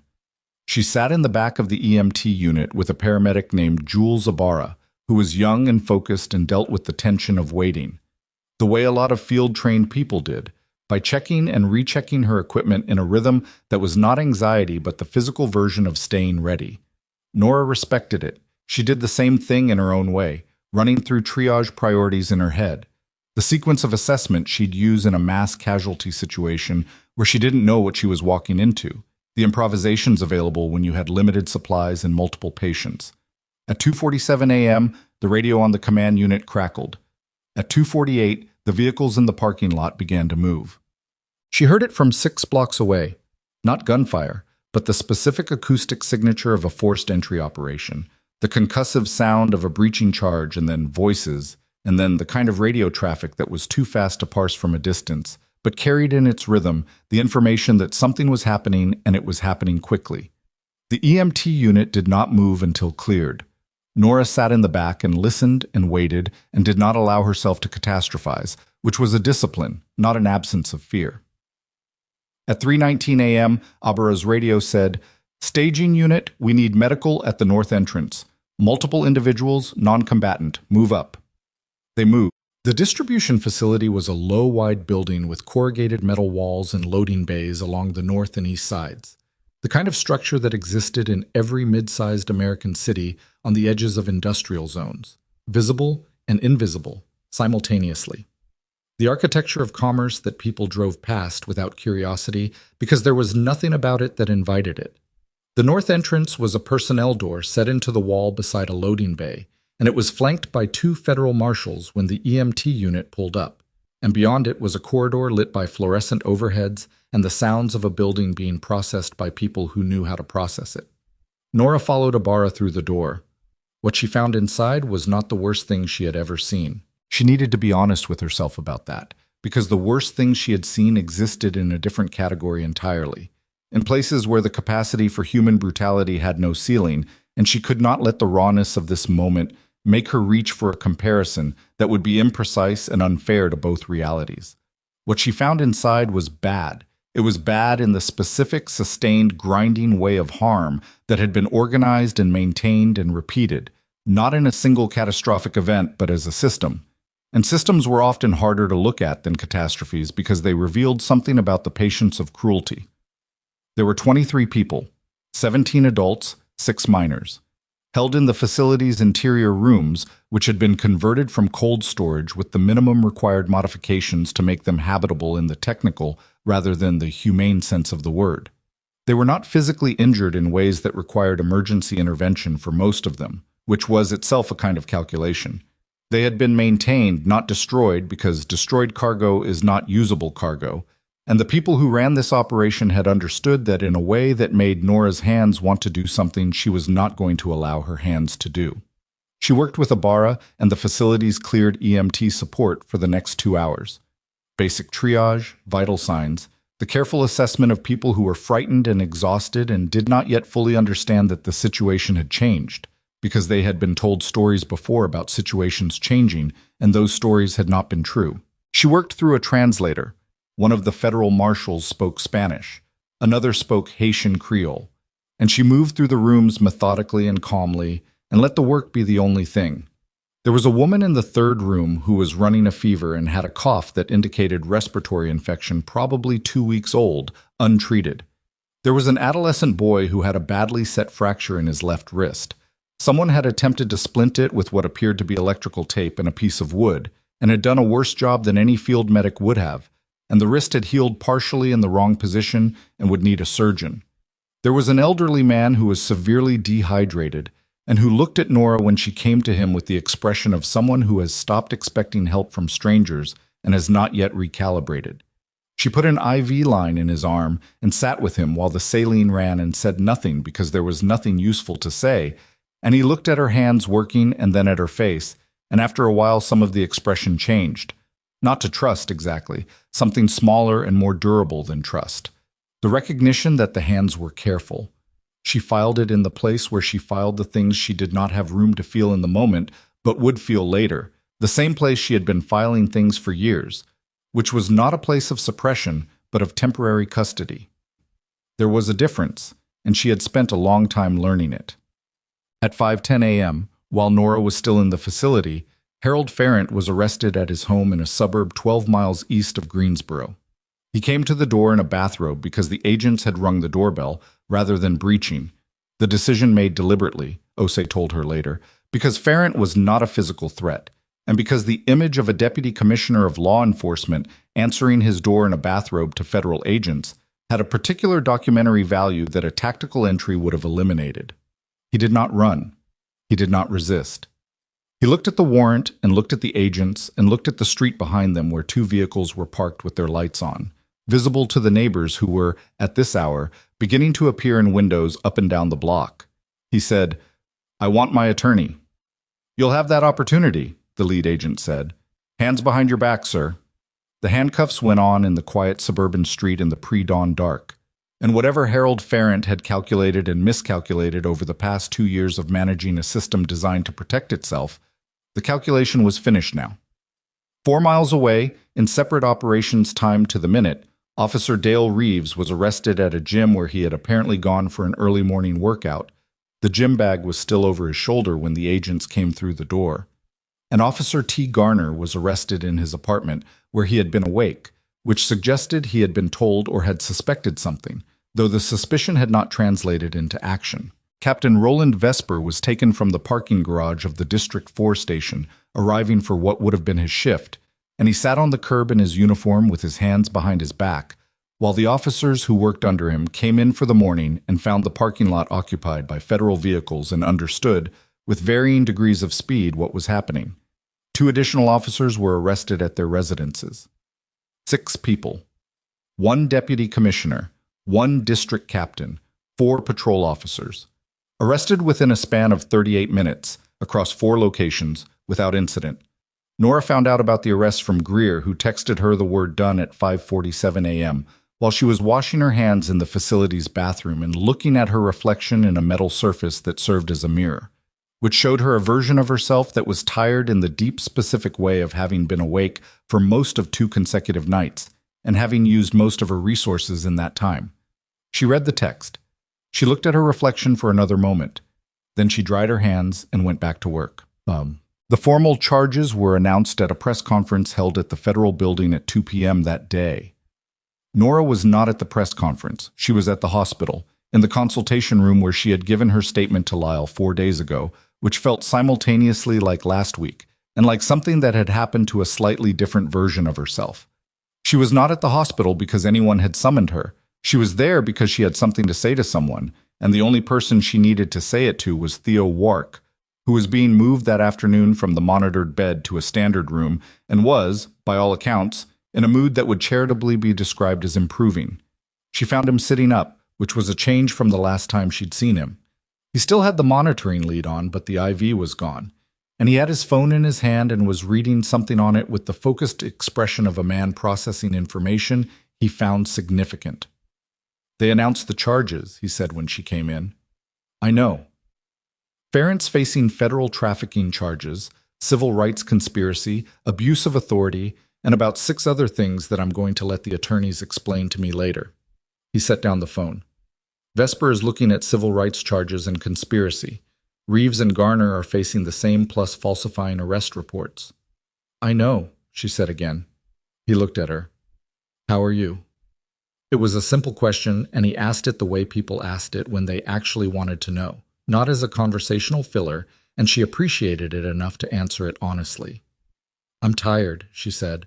I'm angry about some things that I'm working out how to feel correctly. I'm glad about how this ended. She paused. I'm thinking about the 23 people in that building and what they're going to need for the next year, which is a much larger and more complicated problem than anything that's been resolved in the last 48 hours. Yes, he said. It is. The trafficking case is going to take time to prosecute fully. The support systems for the people inside, legal status, housing, medical follow-up. That's not a federal press conference. That's a years-long process. I know. I don't know what I can do about it, but I'm thinking about it. He was quiet for a moment, then, the hospital. I know about that too. The administrative suspension is going to be reversed. Greer's already spoken to the general counsel. The call that prompted it came from Farrant's office, which is now part of a federal evidence record. The hospital's legal team reversed course about 4 hours ago. She had not known that specifically, but she had anticipated it. Institutions moved toward cover when they were frightened and toward distance when the cover became liability. And the general counsel's office at Alderman General had made a calculation last night that was now clearly wrong, and they would correct it with the specific efficient energy that organizations deployed to correct visible mistakes. She did not expect an apology. She expected paperwork. Patricia Hume called me, she added, this morning. It was an uncomfortable call for both of us. What did she say? That she was sorry, that she should have pushed back when legal told her to make the call. Nora paused. I believe her. It doesn't fix what it felt like, but I believe she means it. What did you say? I said I'd see her on my next shift. Work looked at her with the expression she recognized from years ago, from a different context entirely. The look that said he was recalibrating his understanding of her in a direction that was not surprise but was something like recognition. The acknowledgement that she was fundamentally the same person under pressure that she was in ordinary life, which was rarer than it should have been and which he had always, she suspected, relied on. I owe you a conversation, he said. You do. The 3 weeks, knowing you were potentially flagged and not telling you. Yes, that conversation. She sat down in the chair beside his bed. I'm not going to tell you it was the wrong operational call because I've made similar calls and I know the calculus. I'm going to tell you that the calculus had a cost and I'm the one who paid it, and that next time, if there is a next time, I need to be in the room when that decision gets made. He held her gaze. Agreed. Not because I'd necessarily argue you out of it, but because being excluded from decisions about my own exposure is not something I'm willing to accept anymore. I understand. Do you? Yes, he said, and said it simply, without the defensive edge of a man managing his position, which told her he actually did. I understand, and I'm sorry, Nora, specifically and without qualification. She looked at him for a moment, then she nodded, the single definitive nod that closed the subject, not because it was fully resolved. These things never were fully resolved. They became part of the ongoing texture of trust between people who worked in proximity to danger, but because it had been said correctly, and she could work with that. How long until you're out? She said. 4 days, they're saying. Maybe 3 if I stop being uncooperative. Stop being uncooperative. I'm working on it. A pause. What about you? What are you going to do? She had been sitting with this question since the early hours of the morning, since she had been in the facility and working through the rooms and thinking, in the way she thought when her hands were occupied and her mind had space to move, about the specific geography of her life in Greensboro and what it contained and what it was missing and what the last 48 hours had clarified. She had chosen nursing because she had needed something that was genuinely hers, a skill she had built in the civilian world, on civilian terms, answerable to different imperatives than the ones that had governed the 8 years before it. That hadn't been an escape. It had been a choice about what kind of person she wanted to continue becoming, and she stood by it, and she was going back to the recovery unit and the 4 minutes fast clock above the medication cabinet, and she was going to do that with the same commitment she'd had before any of this happened. But she was also not the same person she had been last week. She had spent 2 days carrying information across the gap between institutions, holding things together in the space where the official channels didn't quite reach, doing the translation work between people who needed to understand each other in order to act. And she was good at it. Not in a way that gave her satisfaction the way nursing did, but in a way that was undeniable, the way any genuine aptitude was undeniable. "I'm going back to recovery," she said. "Next week, when my schedule is sorted." "And beyond that?" "I've been thinking about the training program," she said. "The hospital has one for emergency response, but it's not adequate for the things that actually happen. The trauma-based situation, the night work came in, the gap between what the textbook says and what a real mass casualty event looks like. There are nurses and first responders at this hospital who have the foundation but not the field context. You want to teach it. I want to build it properly and then teach it." She paused. "I talked to Dr. Anand yesterday. She said she's been trying to get the program expanded for 2 years but couldn't get administrative support. She thinks the events of the past week might have changed the calculus on that. Because a nurse who helped stabilize a critical military casualty and consulted on a federal investigation is harder to ignore." "I didn't say that." "No," Wark said, "but it's true." She did not argue with it, because it was true, and she had long since learned that there was no virtue in pretending that leverage didn't exist when it did. The leverage was real, and she had earned it at a cost she hadn't chosen, and she was going to use it for something that mattered, which was the only appropriate response to leverage that came from suffering. "The 23 people from the facility," she said. "I've been in contact with the legal aid coordinator handling their cases. There's a medical needs assessment being done this week. I'm going to help with it, on my own time." "Nora, on my own time, Theo.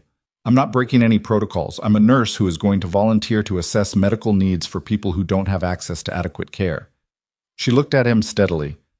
"Nobody gets to tell me not to do that."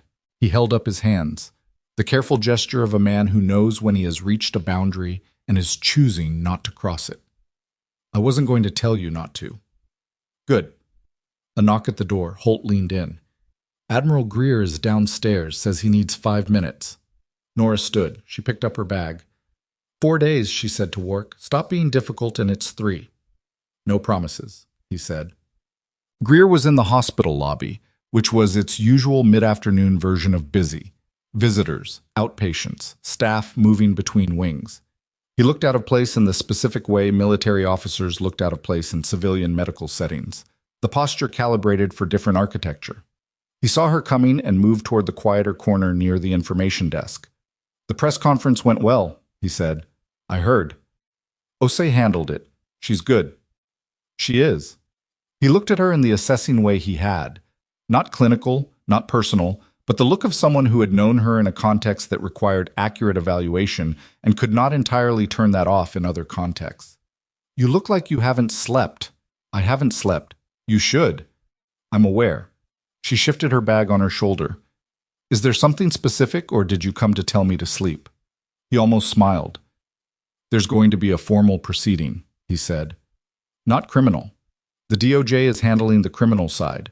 But the military's involvement in the Greenvale operation and the surveillance, the fact that your background was accessed through the liaison database, the exposure of your auxiliary status, there's a process for reviewing all of that and making sure your record reflects what actually happened." "You mean the part where I was arrested for trespassing outside my own workplace?" "Among other things." He paused. "Your service record is going to be updated to reflect your role in the Greenvale aftermath and the coordination work during the investigation. It'll still be classified, but it'll be accurate." "That's fine," she said. "The record isn't what matters to me." "I know, but it matters to the institution, and the institution's acknowledgement matters for the next person who ends up in a situation where their background is relevant and they can't say so." He looked at her. "You know that." She did know that. She had always known it, even when, especially when, it was inconvenient to acknowledge. Institutions were imperfect instruments and also the only instruments available at scale, and the work of making them better was not glamorous and not fast, and required people to stay inside them and push from within rather than stepping away and maintaining clean hands. She had chosen, with nursing, to stay inside a system. She was not going to abandon that choice because the system had also failed her. "The public acknowledgement," she said. Is that necessary? There's going to be a statement from the department, Greer said, about the investigation, the arrests, the individuals who were affected. Your name is going to be in it. I know you don't need it, he said. But the 11 people who were arrested before you, whose complaints were closed without action, they need to see that the person whose case finally broke it open is being acknowledged as exactly what she is. Not a problem that was managed, a person who was wronged and who, through a set of circumstances that were not of her choosing, helped make it right. She looked at the lobby floor for a moment. There was a child near the information desk trying to reach the counter, stretching on tiptoe, not quite making it. A staff member noticed and came around to crouch down to the child's level instead, which was the right instinct. Okay, she said. Okay? Put my name in the statement. Do it correctly. She looked at him. And make sure OC's name is prominent, and Lyle's. They did the work. They'll be included, she nodded. Is that everything? One more thing. He reached into his jacket and produced a folded envelope. He held it out to her. From the Navy. Official correspondence. You don't have to open it now. She took it. She did not open it. She could see from the weight and the seal that it was formal documentation of some kind. A commendation, possibly, or a formal acknowledgement, or something that required her signature. She put it in her bag. Thank you, she said. Nora. He stopped. She realized, not sure how to say what he was trying to say, which was unusual for him. For what it's worth, and I know it doesn't undo the night in that holding room, or the hospital's call, or any of the rest of it, I'm proud of how you handled this. She looked at him. Not the tactical stuff, he said quickly, because he knew her well enough to preempt that. Not the trauma bay or the coordination or any of the things you were trained to do. The way you handled it as a person, staying calm when you had every reason not to, refusing to let them define what happened by how you responded to it. He paused. That's not training, that's character. She held his gaze for a moment. I got angry, she said. I told you on the phone that I was angry. Yes. I wasn't calm. I was just choosing what to do with it. That's exactly what I mean, he said. She looked at the envelope in her bag and thought about the woman she had been at 11:17 p.m. 2 nights ago, standing on a public sidewalk with her hands raised and her badge swinging from its lanyard, making the calculation about how to respond to something unjust in a way that didn't become the justification for more injustice. It had not been heroic in the moment. It had been exhausting and frightening and deeply, specifically humiliating, and the fact that she had held herself together through it was not a triumph. It was something she should never have been required to do. But she had done it, and it had mattered. Not because she was exceptional, but because she was present and prepared, and because she had refused, in the holding room, in the trauma bay, in the consultation room, in the federal building, in the facility corridors, to be reduced to what someone else's worst behavior needed her to be. That was the thing she wanted to carry forward. Not the military commendation in the envelope, not the formal statement with her name in it, not the acknowledgement from people with institutional authority. The knowledge that when it mattered, she had stayed herself. Get some sleep, Greer said. I will, she said. She walked out of the hospital into the afternoon light, which was the same thin autumn light as yesterday, but felt different. Less like brightness that was too sharp to be comfortable, and more like clarity, the kind that comes after the thing you were waiting for has finally happened, and the waiting is done. What? She slept for 9 hours. When she woke, it was dark outside, and her phone had messages she did not read until she had made coffee and stood at the kitchen counter and let herself be present in her own apartment in the specific, deliberate way of someone who has spent several days operating at capacity and is now practicing the conscious act of decompression. The apartment was quiet. The street outside was quiet. She drank the coffee and looked at the window and thought about nothing in particular, which was a choice, and it was the right one. Then she opened the messages. Patricia Hume formally confirming her reinstatement to full nursing duties starting Monday. A schedule had been attached. The recovery unit, her regular shift, the 4 minutes fast clock above the medication cabinet. Dr. Priya Anand, with the subject line Emergency Response Training. Let's talk when you're ready. Short message, 3 sentences, direct. She had spoken to the hospital administrator. There was budget. They wanted Nora to lead the program design. Osei, a brief message, The 23 individuals from the facility had been connected with legal aid and were being assessed by social services. Medical needs assessment was scheduled for the following Thursday. Nora's offer to consult had been formally accepted. Lyle, who was not someone she had expected to hear from, "I wanted you to know. The 3 individuals who filed complaints that Vesper closed have been contacted. They know their cases are being reopened. One of them asked who the nurse was who got arrested and cracked the whole thing open. I said I'd pass it along. She said thank you." Nora read this one twice. She did not know the woman who had said thank you. She did not know her name or her circumstances or what the arrest had cost her specifically. She knew only that for 18 months, a complaint had sat in a file that a man in a uniform had decided not to act on, and that the woman who filed it had spent those months knowing something had happened to her and not knowing if it would ever be named correctly. Now it would be named.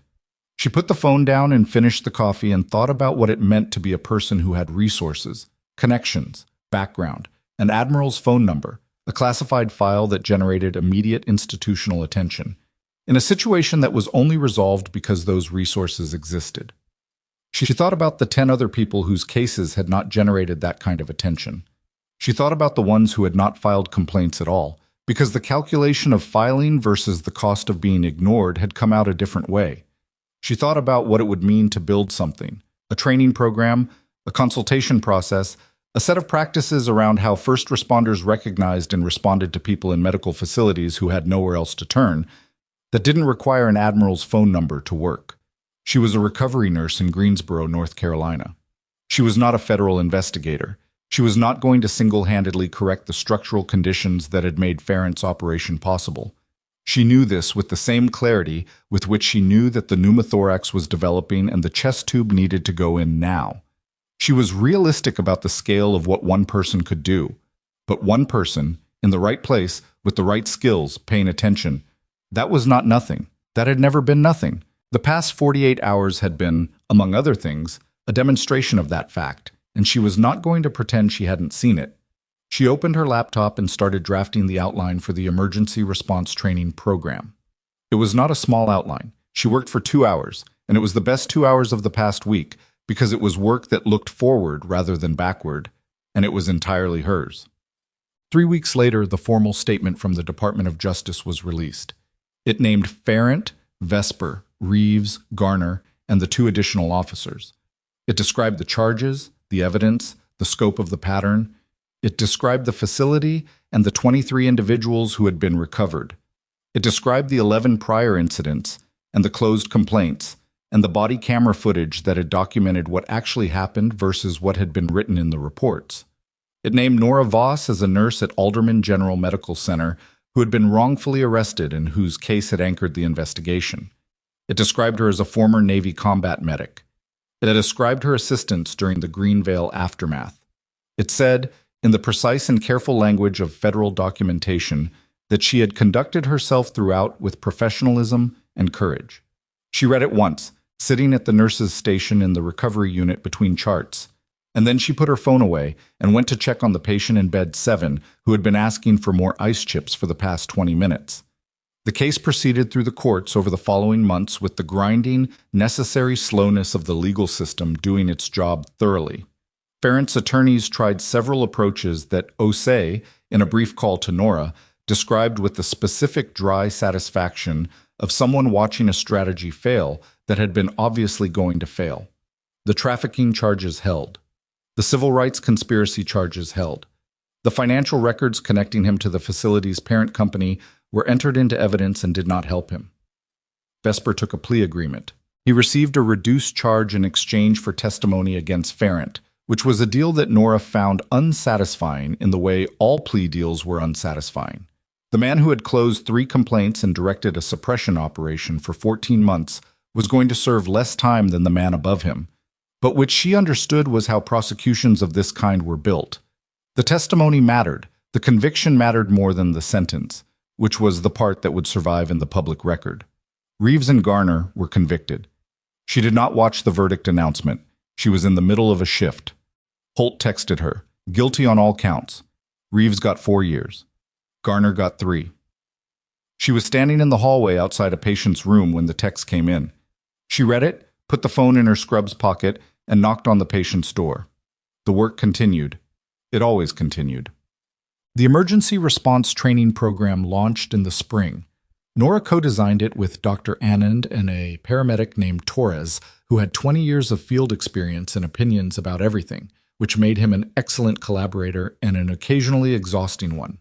The program ran twice a month, 8 participants per session, nurses, first responders, hospital security personnel, and covered triage under mass casualty conditions, field-adapted interventions for hospital settings, and the specific communication challenges that arose when civilian medical personnel found themselves working alongside military or federal response teams. The first time she stood at the front of the training room and looked at the 8 people who had signed up for the inaugural session, she felt the particular discomfort of someone who had spent years doing rather than teaching, the awareness of her own knowledge, the uncertainty about transmission, the voice in her head that said this is different from the trauma bay. You are now responsible for whether they learn, not just whether you perform. She acknowledged the discomfort and started talking anyway. By the end of the session, she had 2 people who were already asking when the next one was, 3 who had specific follow-up questions they clearly weren't going to let go of, and 1 who found her in the parking lot afterward and said, "I've been a paramedic for 8 years and I learned 3 things today I didn't know yesterday." She drove home thinking about the next session's structure. Wark visited in June. I was by then fully recovered in the sense that the spleen was healed and the rib was healed and he walked without compensation, though he had the very slight stiffness on his left side of a person carrying a surgical scar that was still new. He came to the hospital on a Tuesday afternoon and sat in the consultation room while she had a break between charts, and they talked for an hour about things that were and were not directly related to the events of November, and she told him about the training program and the facility assessment work, and he listened with the attention of someone who was genuinely interested and not performing interest. At the end of the visit, before he left, he said, "I want to ask you something, and I want you to tell me honestly." "I usually do," she said. "Are you okay?" He said it the way he had in the hospital room, actually asking, actually wanting to know. Not professionally, not operationally. "Are you?" She thought about it. The honest version. "I'm better than I was in December," she said. "I'm still working through some things that I haven't fully processed. The night in the holding room, the way the hospital moved when Farrant called." She paused. "The fact that it took my specific background to generate enough attention to crack it open. I think about that a lot, about what it means that the system only activated because of who I happen to be. What do you do with that?" "I try to build things that don't require who you happen to be," she said. "That's all I know how to do with it." He nodded. He stood. At the door he turned back and he looked at her with the expression she had seen in the trauma bay at 4 in the morning. Not gratitude exactly, something more specific and more lasting. "The best medic I ever worked with," he said. "I meant it." "I know," she said. "Go home, Theo." He left. She sat in the consultation room for a moment, the same room where Lyle had taken her statement, where she had first understood the scope of what she was inside. And she let herself feel the sum of it. The arrest and the holding room and the handcuff marks and the hospital suspension. The trauma bay and Wark's eyes finding her through the post-anesthesia haze. The facility corridors and the careful IV line and the old man whose expression changed. The training room and the 8 participants and the paramedic in the parking lot. The letter from the Navy, which she had opened and read and put in a drawer, not because it didn't matter, but because what it confirmed was something she already knew about herself. She had walked into this story as a woman nobody in that parking lot had thought worth paying attention to. She had not become someone different. That was the thing she needed to be clear about, for her own sake, in the privacy of this room. She had not been revealed as extraordinary in a way that retroactively explained why the mistreatment was wrong. She had always been who she was, skilled and imperfect and tired from a 12-hour shift and walking to her car through the cold. And the mistreatment had been wrong because it had happened to a person. Full stop. And persons did not require extraordinary backgrounds to deserve to be treated correctly. The training she had, the history she carried, the admiral who answered the phone. These things had mattered because they had generated the mechanism by which the pattern was exposed. But the exposure was not the point. The point was the pattern, and the people caught inside it, and the work of making sure it happened less. She stood up. She had charts to finish and a training session to prepare, and a medical assessment to consult on Thursday, and a shift tomorrow morning, and a clock above the medication cabinet that was still running 4 minutes fast, which she was going to fix herself this week because she had decided that some things should not wait on other people's willingness to act. She walked out of the consultation room and back down the hallway toward the nursing station, past the rooms of patients who were recovering from surgeries and procedures, and the various failures of the human body, people who were scared and tired and in pain and needed someone to show up and do the work carefully and without looking away. She had always known how to do that. She went back to work,